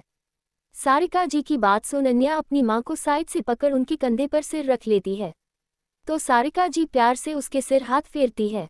फिर अन्या के हाथों में हेल्थी स्नैक्स देते हुए उससे खाने का बोलती है। तो अन्या वहीं बैठे जाती है और खाते हुए अपनी माँ को देख कुछ सोचते हुए कहती है, माँ एक बात पूछूं? सारिका जी उसके ऐसे कहने पर एक नज़र उससे देख वापस से कामों में लगी मुस्कुरा हाँ में सिर हिलाती है। तो अन्या अपनी ही बात को एक बार फिर अपने मन ही सोच कुछ हिचक लिए कहती है, माँ क्या आपने इन्हें क्रोध माफ कर दिया? मेरा मतलब है कि आपके मन में, या आप उनसे नाराज? अन्या इतना बोलते बोलते चुप हो खुद के सवाल पे सोचने लगती है। तो सारिका जी अन्या के मन की बातों को समझ उसकी तरफ देखती है। फिर खुद में एक गहरी सांस लिए वापस अपने कामों में ही लगी कहती है, तुम क्या चाहती हो? क्या मुझे नाराज होने चाहिए? सारिका जी के ऐसे खुद के सवाल का जवाब अन्या के लिए उल्टे सवाल पे आता देख वो कंफ्यूज सा अपनी माँ को देखती है। फिर अपना सिर झुकाकर जैसे कि ही सवाल में उलझने सी लगती है। सारिका जी अन्या की परेशानी भाप उसके पास आती है और उसके सिर पर हाथ फेर कहती है, लाडो। सारिका जी के ऐसे ममता से पुकारने पे अन्या अपनी निगाहें उठाकर उनकी तरफ देखती है और अगले ही अन्या की आंखों में नमी सी छा जाती है। वो उन्हें देखते हुए कुछ दर्द लिए कहती है, मुझे नहीं पता क्या करना चाहिए क्या होना चाहिए, मुझे सच्ची कुछ पता नहीं। इतना बोलते बोलते अन्या अपनी माँ का हाथ थम उन्हें अपने हाले दिल समझते हुए कहती है, माँ आपकी लाडो की कुछ नहीं पता। वो क्या करे? रुद्र से अपनी नाराजगी जाहिर करे, उन्हें रूठे, गुस्सा करे या उससे लग सारी शिकायतें कह दे? मुझे कुछ समझ नहीं आ रहा है। माँ इस दिल को उनका साथ भी चाहिए तो इसी दिल को साथ देने में अब डर भी लगता है। उनसे दोबारा जुड़ने में डर लगता है। आपको पता है हॉस्पिटल में वो प्रोसीजर में मेरे साथ थे, मेरे हाथों में हाथ थामे थे तो मेरे अंदर हिम्मत सी थी है चीज से लड़ने की। ये दिल में एक उम्मीद बनी, सब ठीक है, पर ये सब के बाद भी मेरा दिल अब बार बार उस डर को बुला नहीं पा रहा है। बार बार सिर्फ डर लगता है। आप ही बोलो क्या करूं? इतना बोल अन्या अपना सिर नीचे कर सुबकने लगती है। तो सारिका जी अपनी बेटी का तकलीफ देख खुद भी कुछ नर्म सी हो जाती है, पर वो खुद को संभाल अन्या के गालों को थाम ऊपर उठते हुए उनके आंसू पोंछ प्यार से अपने सीने से लगाए कहती है, रिश्ते की डोर ऐसी होती है लाडो, कभी तानी तो कभी ढीली तो कभी कच्ची तो कभी इतनी मजबूत कि कोई चाह कर भी तोड़ न पाए। और रही तुम्हारे रिश्ते की बात तो लाडो ये तुम्हारा फैसला होगा, हमारा नहीं। हम भले ही दामाद जी से पहले नाराज थे पर वो नाराजगी मेरी उसी पल दूर हो गई कि जब उन्होंने तुम्हारे गिरने से पहले तुम्हारा हाथ थाम लिया। ये सुन अन्या आचार्य से अपनी माँ को देखने लगती है। तो सारिका जी अपनी बात को मुस्कुराहट में आगे कहती है, पता है उसी मेरी नाराजगी उसने पल भर में दूर हो गई। लोग चाहे जैसे भी हो पर एक माँ की नज़रें उस नज़रों को पहचान ही लेती है जो सिर्फ उसकी लाडो की फिक्र लिए हो। लाडो मैं दामाद जी को जानती तो नहीं पर इतनी मुलाकात में ये तो पता है वो जज्बातों में कच्चे पर समझने और समझने में भी, इसलिए मैं तो बिन कहे उन्हीं निगाहों में पछतावा समझ गई। सारिका जी अपनी बातों में कुछ शरारत भरी चमक लिए कहती है, लेकिन तू चाहे तो उन्हें शब्दों में समझने के लिए मजबूर कर सकती है। आखिर पत्नी हो तुम, उनकी इतना हक बनता है। सारिका जी की बातों का इशारा समझते ही अन्या बड़ी बड़ी आंखों से उन्हें देखती है। तो सारिका वैसे ही शरारतों अपनी आंखों को घूमते हुए कहती है, मैंने भी तुम्हारे पापा को मजबूर किया था। ये सुन अन्या आचार्य से उन्हें देखती हुई कहती है, माँ। सारिका जी प्राउड लुक अन्या को देखती है। फिर माँ बेटी एक दूसरे के देखकर ही खिलखिला कर हंस पड़ती है। सारिका जी अन्या यूं हंसते काफी जायद सुकून पा रही थी। अन्या हंसते हुए कहती है, माँ आप तो बहुत शरारती हो, मैं पापा को बताऊंगी। सारिका अन्या की बातों जैसे हवा में टाल कहती है, अरे उनकी चिंता मत कर, उन्हें सब पता है। ये सुन अन्या आचार्य से उन्हें एक नज़र दोबारा हंसने लगती है।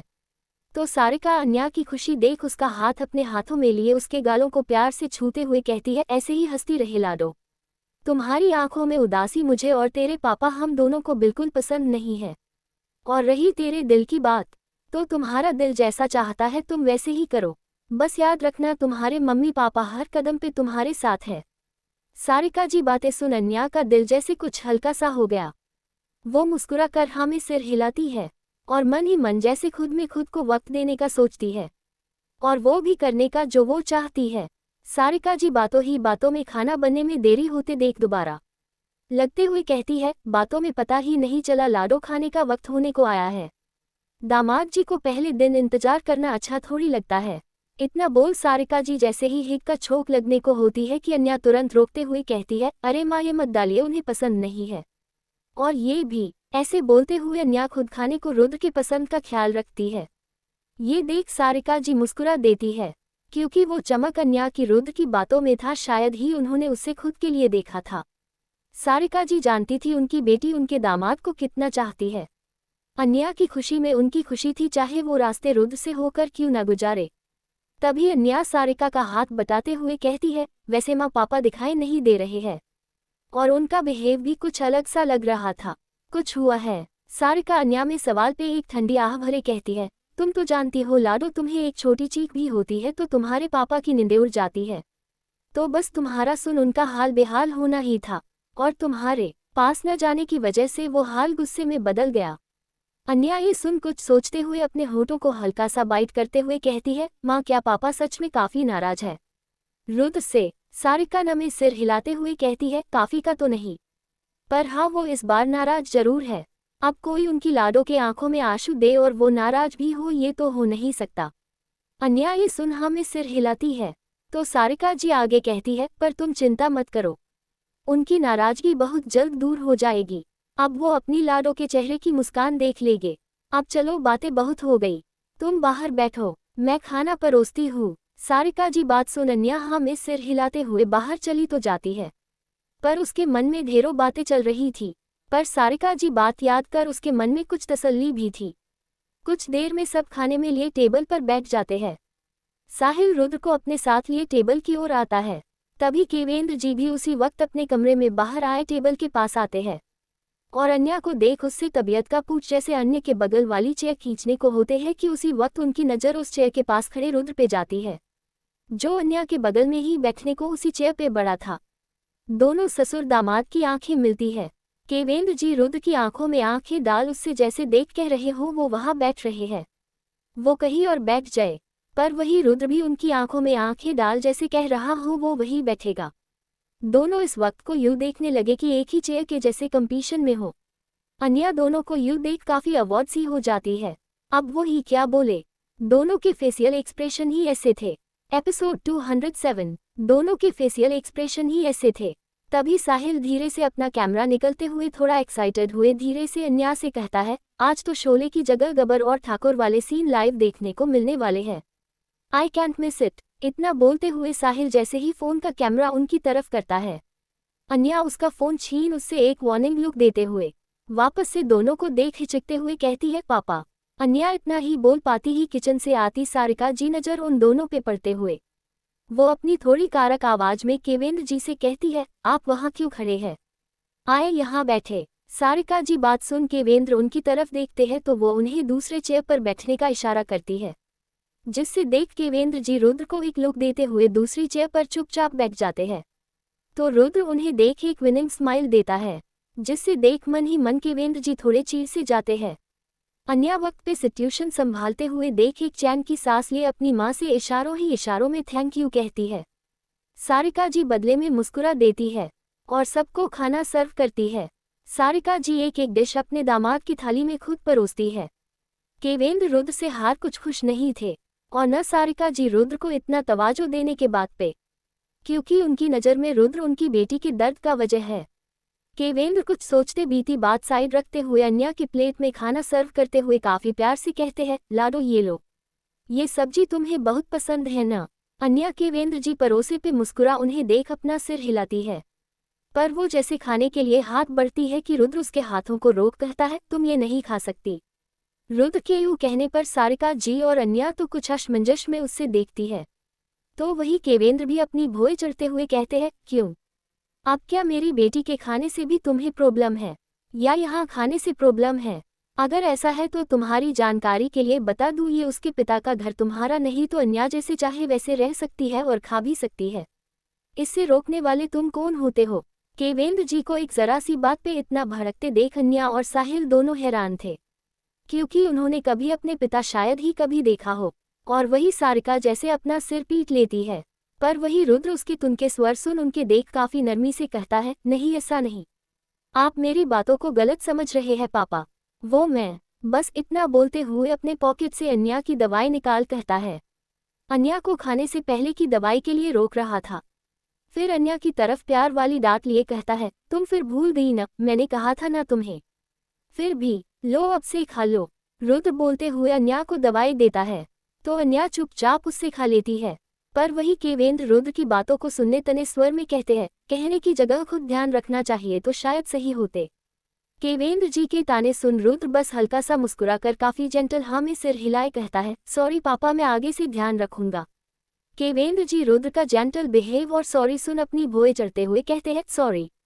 सॉरी को जड़ा खींचते हुए, हम ये आसान शब्द बहुत जल्दी नहीं सीख लिए तुमने। रुद्र जो खाने का निवाला के ही रहा था, वो अपने ससुर जी का ये ताने सुन जैसे रुक सा गया। साहिल शॉकन के एक्सप्रेशन लिए धीरे से सरक अन्या के कानों के पास कहता है, दीदू पिंचमी, क्या सच में ये हमारे पापा है? मेरे पापा हम साथ साथ के आलोकनाथ की जगह डीडीएलजे के अमीशपुरी कैसे बन गए? साहिल की बात सुन अन्या भी जरा सा अपने सिर हिलाती है। फिर तुरंत ही रिलाइज हुए साहिल को घूरते हुए उससे चुपचाप खाने का इशारा करती है।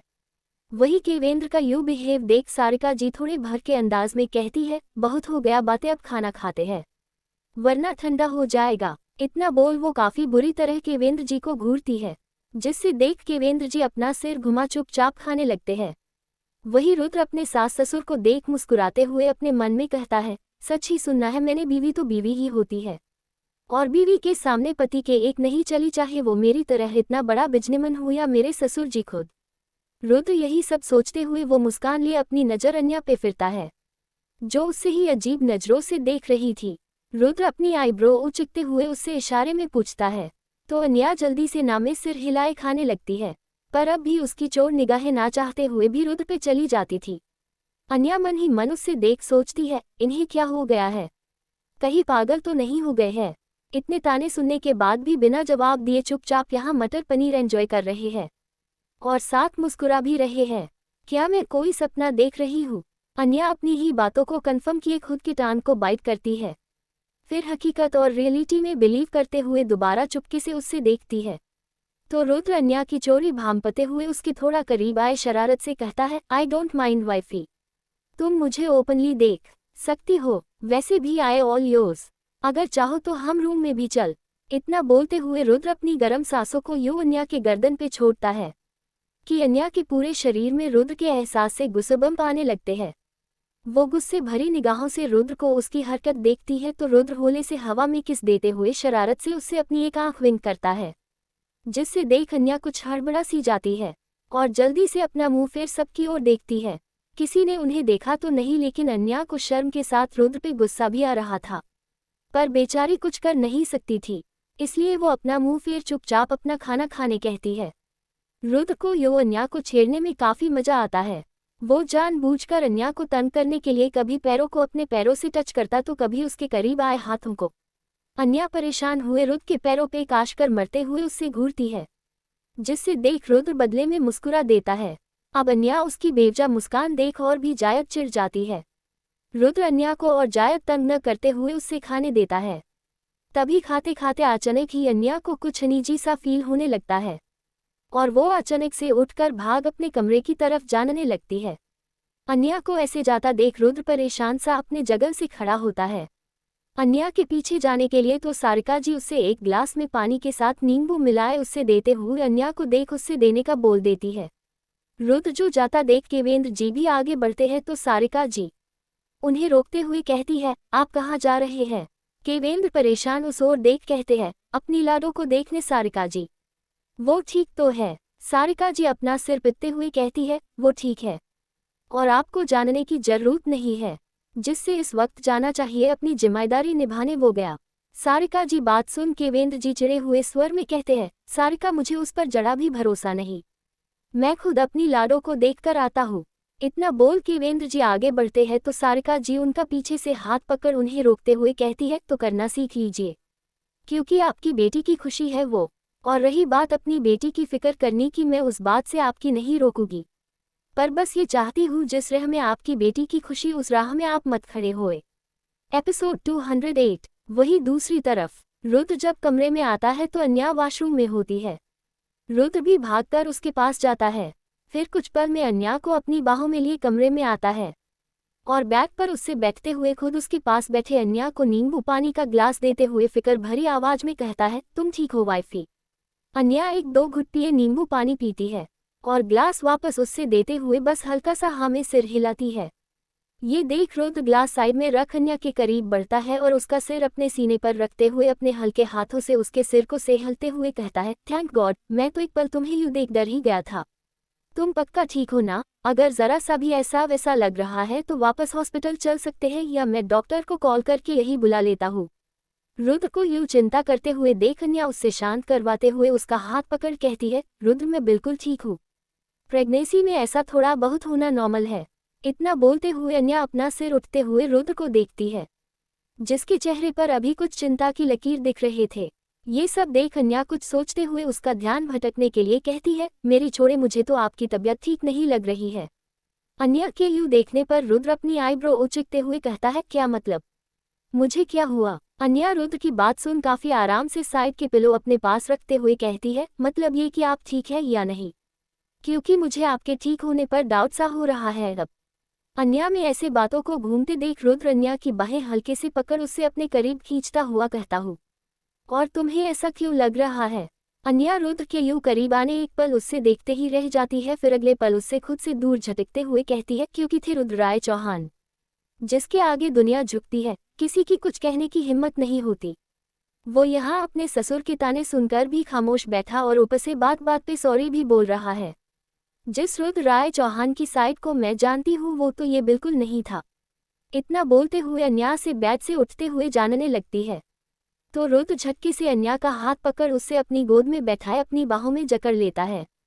अन्या उसके ऐसे करने पर एक पल के लिए शॉक हो जाती है, पर जब उसकी निगाहें रुद्र की काली गहरी निगाहों से टकराती है तो अन्या में शरीर में एक झुनझुनाहट सी होने लगती है। वो जल्दी से छटपटाते हुए कहती है, रुद्र ये आप क्या कर रहे हैं, छोड़िए मुझे। पर रुद्र बिना कुछ कहे बस उससे यूं देखते रहता है, नहीं छोड़ता है। अन्या एक पल कोशिश कर समझ जाती है कि वो जीत नहीं सकती, तो वो भी खामोश हो जाती है। तभी उसके कानों के करीब एक सेडिक्टिव सी वॉइस पड़ती है, वाइफी, तुम अब तक उस रुद्र राय चौहान के उस साइड भी अनजान हो जो अपनी बीवी से बहुत प्यार करता है। वो उससे वापस अपने साथ बनने के लिए अगर किसको झुका भी सकता है तो किसके आगे झुक भी सकता है। रुद्र आवाज इस वक्त यूं थी कि अन्या का दिल की धड़कनें बेकाबू हो चली थी और साथ ही एक पल उसकी आंखें भी खुद ब खुद बंद हो चुकी थी। पर उसके अल्फाजों में एहसास लिए अन्या अपनी आंखें खोल उसकी तरफ देख कहती है, आप ये क्यों कर रहे हैं? वापस चले जाए। आपको क्या लगता है ये सब आसान है मेरे लिए? पापा का यूं बार बार आपको सुनना आपको क्या लगता है मुझे अच्छा लग रहा है? प्लीज रुद्र, हम सब के लिए अपने लिए ये मुश्किल नहीं करे। वापस चले जाए। इतना बोलते हुए अन्या की आंखों में नमी आ चलती है तो रुद्र जल्दी से उसके आंखों के आंसू को अपने उंगलियों से पोंछते हुए कहता है, नहीं, कभी नहीं। अगर जानना होता वाइफी तो तुम्हें अपने साथ जबरदस्ती उठाकर कब का वापस चला जाता है, पर मैं इस बार कोई गलती नहीं करना चाहता।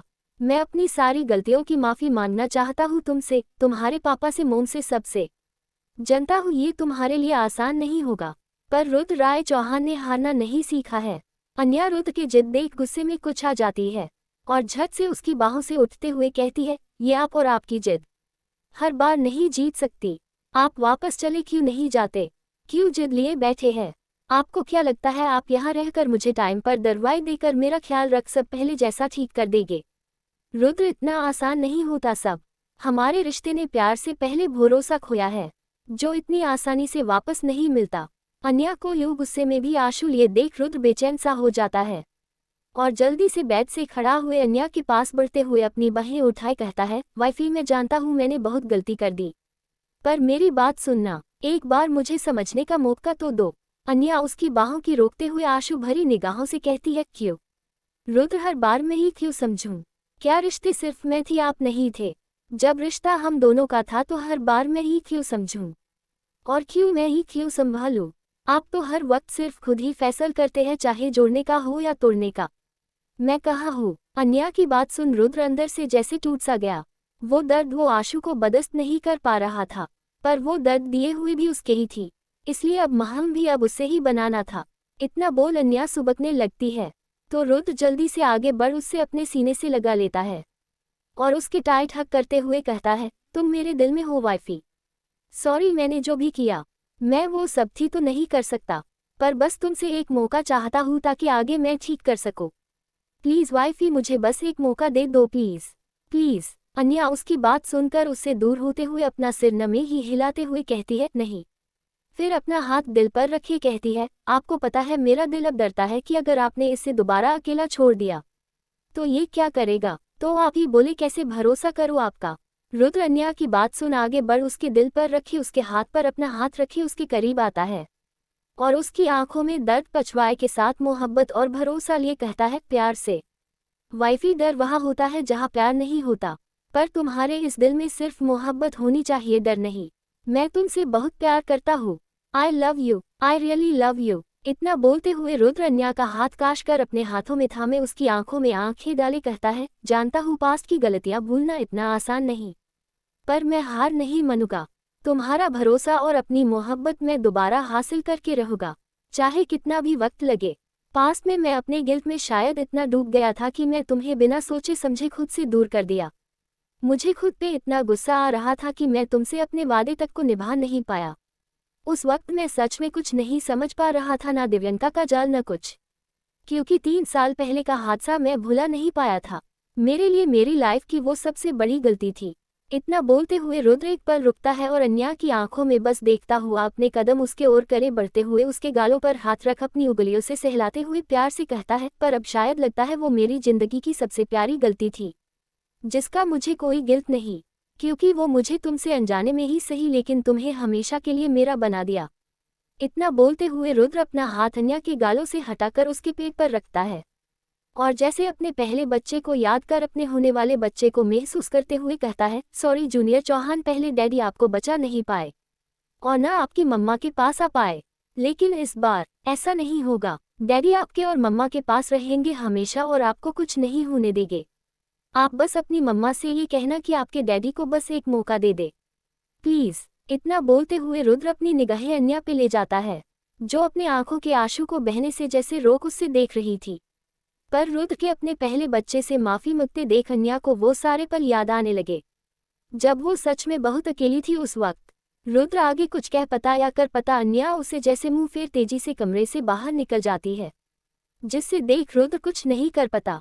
रुद्र अन्या के जानने के बाद अपने हवा में उठते हुए हाथ को वापस खींच खुद से कहता है, जानता हूँ वाइफी ये आसान नहीं होगा, पर मैं हार नहीं मानू। वही दूसरी तरफ शौर्य का घर। शौर्य जनरली चौहान मेंशन में रहता है, पर उसके बावजूद भी उसका एक अपना फ्लैट है जहां वो कभी कदर आ जाता है, और जनरली अन्या में जानने के बाद वो भी सबसे रूठी कुछ वक्त से वही रहता है। शौर्य काफ़ी आराम से अपना मूड लाइट करने और रिलैक्स होने के लिए अपने घर में ही लाउड म्यूजिक में जिम कर रहा था कि तभी उसके कानों में तेज तेज डोर बेल बजाने की आवाज़ आती है, जिससे देख शौर्य एक नज़र घड़ी को देखता है जो अभी रात के 11 बजा रहा था, जिससे देख शौर्य को भाई तन जाती है। वो टॉवल से खुद के पसीने को पोंछते हुए कहता है, इस वक्त कौन है? शौर्य के इस घर का एड्रेस सिवाय चौहान मेंशन के मेंबर और उसका ड्राइवर के अलावा। शौर्य जैसे ही दरवाजा खोलता है अभय गुस्से में दंदनते हुए अंदर आते हुए कहता है, ये सब क्या है शौर्य? शौर्य अभय को देख पहले तो हैरान रहता है, फिर दरवाजा बंद उसके पीछे आते हुए काफी चील हुए कहता है, अरे बवाची तुझे नहीं पता ये मेरा घर है? शौर्य की बात सुन अभय उससे काफी बुरी तरह घूरता है, तो शौर्य उससे एक मस्त वाली स्माइल देता है। अभय गुस्से में उसकी तरफ बढ़ टीवी ऑन करते हुए उसमें चलते हुए न्यूज की तरफ इशारा करते हुए कहता है, मैं घर की नहीं इस न्यूज की बात कर रहा हूँ। अभय की बात सुन शौर्य एक नज़र न्यूज की देखता है, जहां उसके लव सैंडल के बारे में एक कंपनी के सीईओ की बीवी के साथ दिख रहा था। शौर्य की एक फोटो थी जो थोड़ी दूर से और ब्लड भी। शौर्य एक नज़र उस फोटो देख पानी की बोतल ओपन करते हुए कहता है, ये रिपोर्ट्स मैं इन्हें छोड़ूंगा नहीं। इसने मेरी एक भी अच्छी फोटो नहीं क्लिक की, मेरा हैंडसम फेस को देखो कैसा बल्ब बना दिया। इतना बोलते हुए जैसे बोतल से पानी की घुट लेने को होता है कि अभय उससे बोतल छीन भड़के हुए अंदाज में कहता है, तुम्हें यहाँ फोटो की पड़ी है, ये नहीं दिख रहा है कितना बड़ा ये स्कैन हुए जा रहा है? ये तुम्हारा करियर पे सवाल उठ रहे हैं। यार तू क्यों खुद की लाइफ में यूं बैठे बैठे बवाल खड़ा करते रहता है? जब देखो कोई नया सिग्नल खड़ा कर देता है। तुम्हारी फिल्मों से जायक तो तुमने अपने ये स्कैंडल ज्यादा आते हैं। अभय को यूं भरकर देख शौर्य टीवी बंद करते हुए आराम से सोफे पर फैलते हुए कहता है, अरे बावर्ची टेके चिल्ल। ये सब 2-3 के मजे होते हैं, बाद में सब शांत हो जाता है। अभय शौर्य को यूं रियल देख काफी जायद चिढ़ जाता है। वो भड़कते हुए कहता है, यार तू ऐसा क्यों करता है? अपने करियर के ऐसे टॉप पे खड़ा होकर नीचे गिरने की तैयारी क्यों बार बार करता है? कितनी बार रुद्र ने भी तुझे कहा है, पर तू किसी की सुनना नहीं। मैं जानता हूँ इसमें से किसी भी लड़की के साथ तेरा कोई लेने देना नहीं, लेकिन फिर भी आए दिन तू यही सब करता। आखिर क्यों? शौर्य अभय को ऐसे देख पहले तो मुस्कुराता है, फिर पास के मिनी फ्रिज से 2 बियर निकल एक अभय की तरफ फेंकता है और दूसरा खुद ओपन कर पीते हुए सोफे पर बैठ कहता है, क्योंकि मुझे डर नहीं लगता। यार अगर इतनी ऊंचाई से गिर भी जाओ तो क्या ही फर्क पड़ता है? कौन है ही मेरे साथ जो मेरे गिरने पे रोए? इतना बोल शौर्य एक फीकी मुस्कान लिए दोबारा बियर को अपने लिबों से लगा लेता है। अभय शौर्य की हंसी के पीछे का दर्द जानता था, इसलिए वो भी अपनी बियर के घुट लिए सामने देखते हुए कहता है, यार तू सेटल क्यों नहीं हो जाता? कब तक बस अकेला रहेगा? एपिसोड 209। अभय की बात सुन शौर्य, जो कुछ अपनी एक बियर के बाद दूसरे बियर को पीने में था, वो रुके हुए उसकी तरफ देख कहता है, सेटल? प्रश्नवाचक चिन्ह। हंसते हुए, अगर मैं सेटल हो गया तो मेरी फीमेल फैंस का क्या होगा? शौर्य को इतना लाइट बातें करते देख अभय तानते हुए कहता है, यार शौर्य मजाक मत कर, मैं सीरियस हूँ। अंकल आंटी के जानने के बाद तूने कभी अपनी फैमिली स्टार्ट करने का नहीं सोचा? भले ही तू लाखों से फर्क कर ले या हजारों के साथ रह ले, पर आज तक तुमने कभी भी किसको अपनी जिंदगी में शामिल होने की वो लकीर क्रॉस नहीं करने दी। ऐसा कब तक चलेगा? शौर्य अभय की सीरियस बातों को भी अपने मजकिया अंदाज में एक मस्त आगराय लिए कहता है, जब तक कोई शौर्य मित्तल की टक्कर की मिल नहीं जाती तब तक तो ऐसे ही चलेगा। मेरी छोड़, तू भी तो अपनी बात कर। एटलीस्ट मेरे आसपास तितलियां तो है, पर तू बावर्ची बिना स्वाद की जिंदगी क्यों जी रहा है? तू क्यों नहीं सोचता है अपनी लाइफ में बवारचयनी लाने का? शौर्य अपनी बात कहे एक मजाकिया हंसी हंसत है तो अभय उससे घूरते हुए कसे आवाज में अपनी भौएं चढ़ते हुए कहता है, बवारचयनी।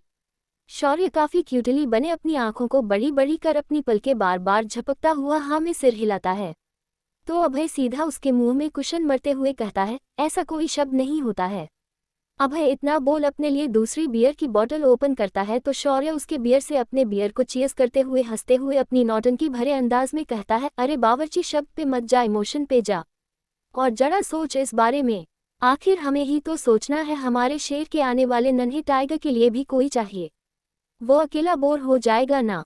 शौर्य की नौटंकी देख अभय तो उससे इग्नोर करता है, पर कुछ बातें उसके दिल में एक हवा सी बह गई थी।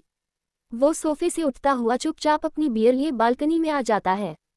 शौर्य अभय को पीछे से आवाज देता है तो वो न रुकता है, नहीं कुछ कहता है।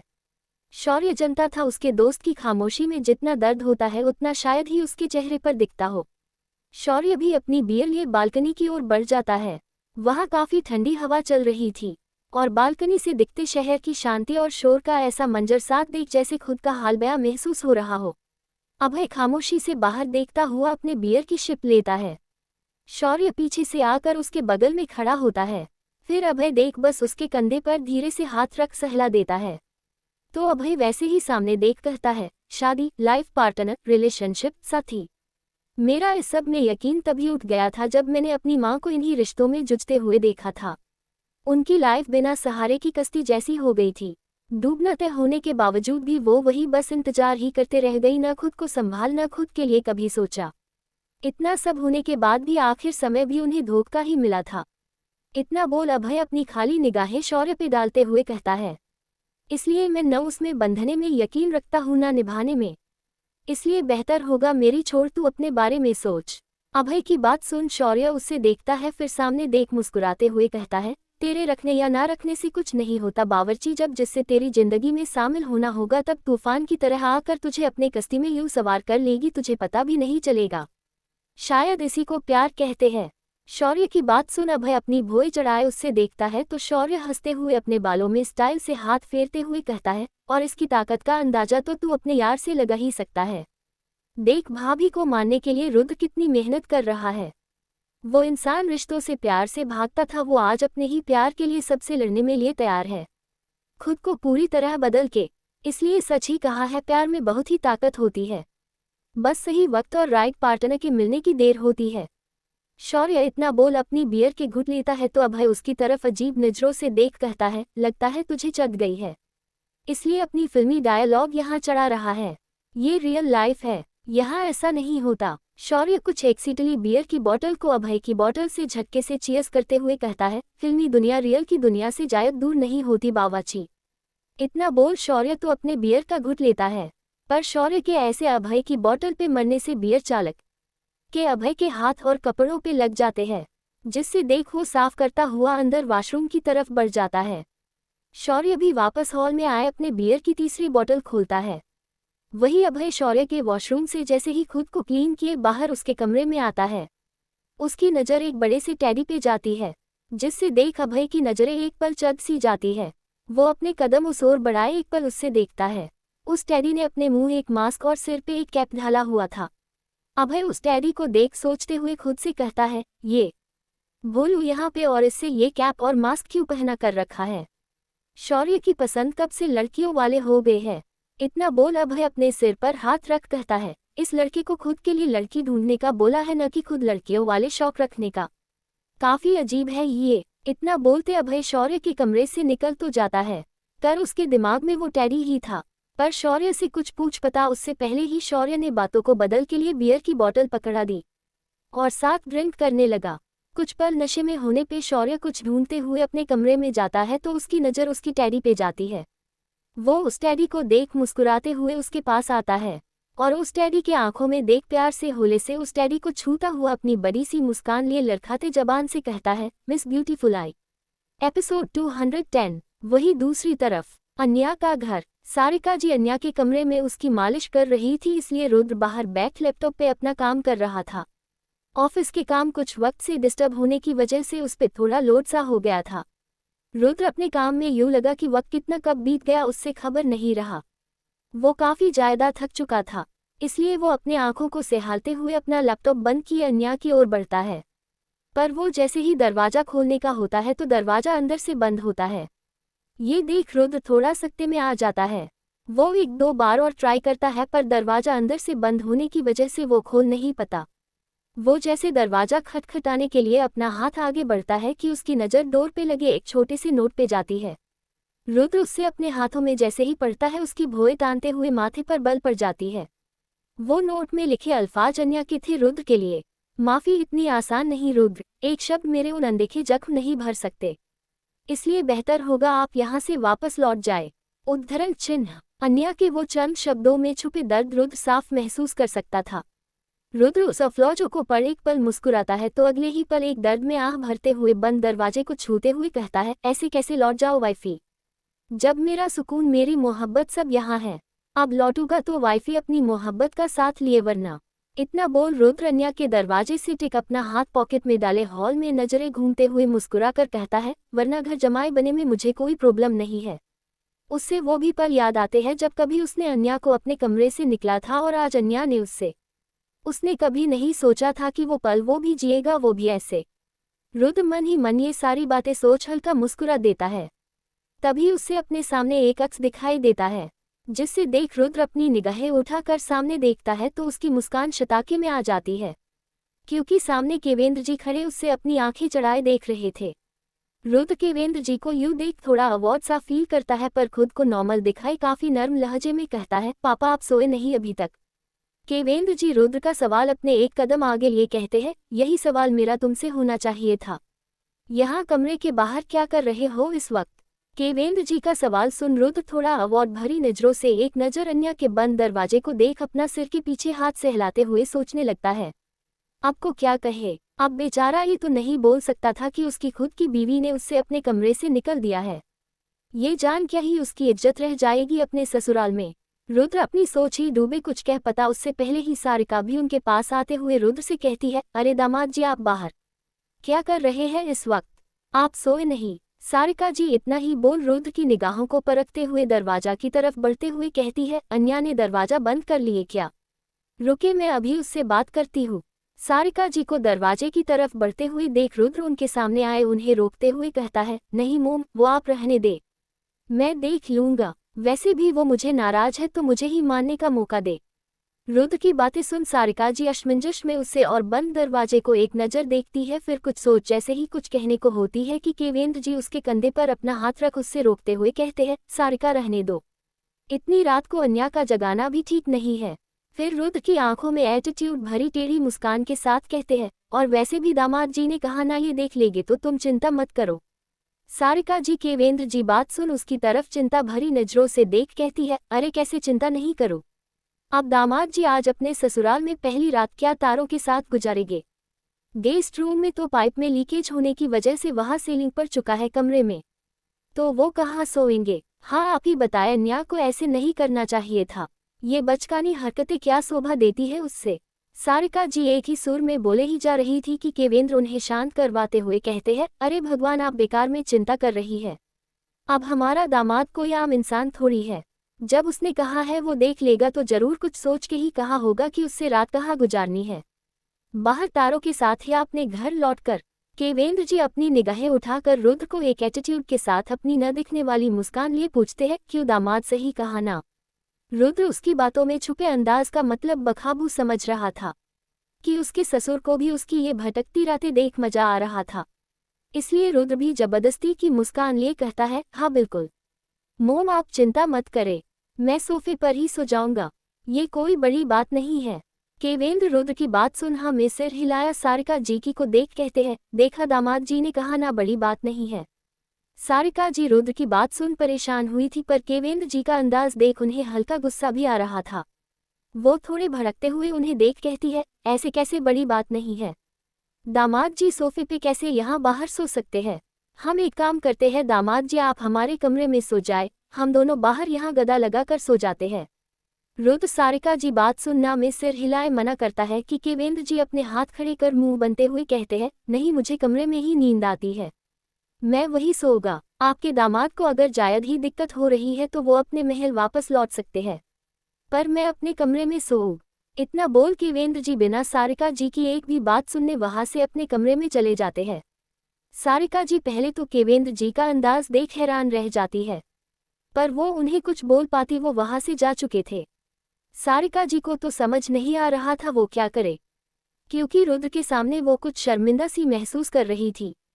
वो केवेंद्र जी से बात करने का बोल अपने कमरे की तरफ बढ़ जाती है, तो वही खड़ा रुद्र ये सब देख अपने माथे को सहलते हुए खुद से कहता है, वह रुद्र राय चौहान क्या किस्मत है तुम्हारी, ऐसा स्वागत शायद ही किसी दामाद का हुआ होगा जो तुम्हारा हो रहा है। स्वागत में ताने, खाने में गुस्सा के साथ बीवी की नाराजगी, और रात में ये हॉल में सोफे का साथ। उफ, लाइफ में कभी शायद हूँ मैंने ऐसे कभी अपनी बिजनेस में इतनी मुश्किल फेस किया होगा जितना मुश्किल अपनी बीवी की माफी के लिए है। आखिर हो भी क्यों ना मिसेज अन्या, रुद्र राय चौहान की नाराजगी है, मुश्किल तो होनी ही थी। न जाने रुद्र तुझे अब और क्या क्या देखने को मिलने वाला है। रुद्र खुद से बातें कहते हुए कभी आह भरता तो कभी मुस्कुरा देता, लेकिन तभी उसके कंधे पर एक हाथ पड़ता है, जिसे महसूस कर रुद्र जैसे ही अपनी निगाहें साइड करता है कि साहिल कंफ्यूज से एक्सप्रेशन लिए उसके सामने आते हुए कहता है, जीजू आप ठीक हो। रुद्र अपनी निगाहें उचकने हुए उसके सवाल पे कहता है, क्यों साले साहब, अब तुम्हें मेरे हाल में क्या कमी लग रही है। साहिल रुद्र का कुछ बेफिक्र का जवाब सुन कंफ्यूज हुए भी थोड़ा मुस्कुरा कर कहता है, वो ये कि आप यहाँ खुद से अकेले खड़े खड़े बाबरा रहे हैं। रुद्र साहिल का जवाब सुन एक नज़र उससे देख हॉल के सोफे तरफ बढ़ते हुए कहता है, अब अकेले नहीं बरबरू तो क्या करो, तुम्हारी बहन ने मुझे अपने कमरे से निकल दिया है, और तो और मेरे ससुर जी ने मुझे एक अल्टीमेटम दे दिया है, सोफे पे सोने का या वापस लौट जाने का। साहिल रुद्र के पीछे चलते हुए उसके पास बैठते हुए कहता है, वहाँ जीजू आपके साथ तो बहुत ट्रेजेडी वाली फिल्म बन रही है। साहिल अपने हाथों के एक्शन के साथ कहता है, लाइक जालिम बीवी के साथ एक खुसद ससुर जी फ्री। हरे, साहिल की नौटंकी भरी बातें सुन रुद्र रेहान की याद आ गई।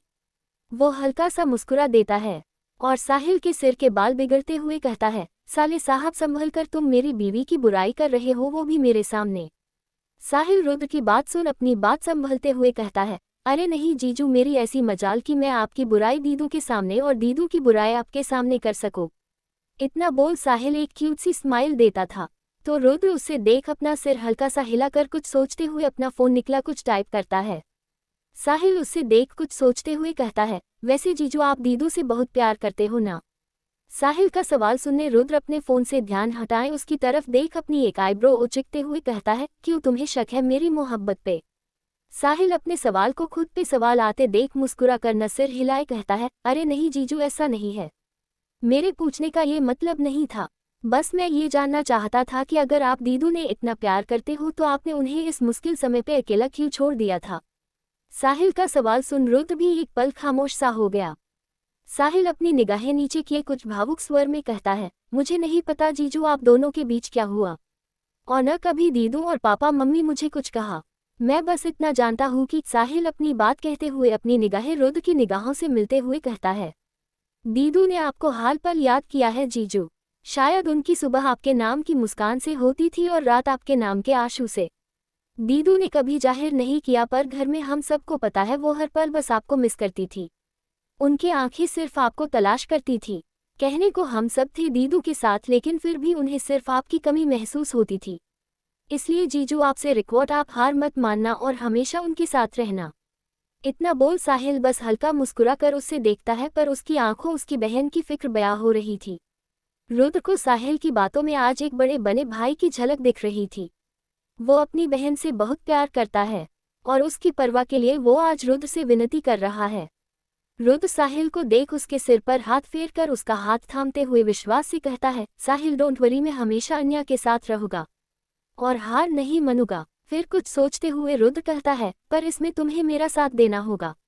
साहिल एक्साइटेडली कहता है, ऑफ कोर्स जीजू, ये भी कोई पूछने वाली बात है। I am always with you. Sahil अपनी बात कहे रुद्र को एक विंक करते हुए कोमारेडे की तरह सैल्यूट मरता है। फिर हंसते हुए बेफिक्र लहजे में कहता है, वैसे मुझे आपका साथ तो देना ही होगा, वरना दीदू को संभाला हमारे बाश की बात रही कब। उनके नखरे तो अब बस आप ही झेलो। इतना बोल साहिल अपनी नौटंकी किए अपना हाथ जोड़ रुद्र के कदमों में झुकता है। तो रुद्र अपना सिर हल्का सा हिलाते हुए सोचता है कि शायद ही उसका इस नौटंकी की टोली से छुटकारा मिलेगा। रुद्र फिर सोफे का कुशन ठीक करता है तो साहिल उससे ये देख पूछता है, वैसे जीजू आप यहाँ सोने वाले हो? रुद्र हाँ में सिर बस हिला देता है और बेचारगी वाली नजरों से अन्या के कमरे की तरफ देखता है। तो साहिल उसकी निगाहों को फॉलो किए अपने सिर पर हलक चपत लगाते हुए कहता है, ओफो मैं तो आपको बताना ही भूल गया, मैंने मुझे आपको मेरे कमरे में सोने का बोला है। रुद्र साहिल की बात सुन सोफे पर बैठते हुए ना में सिर हिलाए कहता है, नहीं इसकी जरूरत नहीं है साहिल, मैं यही ठीक हूँ, और वैसे भी शायद ही मुझे आज नींद आने वाली है, तो कम से कम उस बंद दरवाजे को देख ही थोड़ा सुकून पालूंगा। इतना बोल रुद्र आश से दरवाजे को देखता है तो साहिल रुद्र की परेशानी देख सोचने लगता है। वो अपने दिमाग के घोड़े दौड़ते हुए कुछ पल यूं ही रुद्र और उस बंद दरवाजे को देखता है, फिर अचानक ही कुछ सोच एक डेविल स्माइल लिए रुद्र से कहता है, वैसे जीजू अगर मैं आपके थोड़े सुकून को पूरे सुकून में बदल दूं तो? साहिल की बात सुन रुद्र उचकाते हुए उससे देखता है तो साहिल उससे कुछ इशारा करता है जिससे पल झपकते ही रुद्र समझ जाता है और उसके चेहरे पर भी एक मुस्कान भीतर जाती है।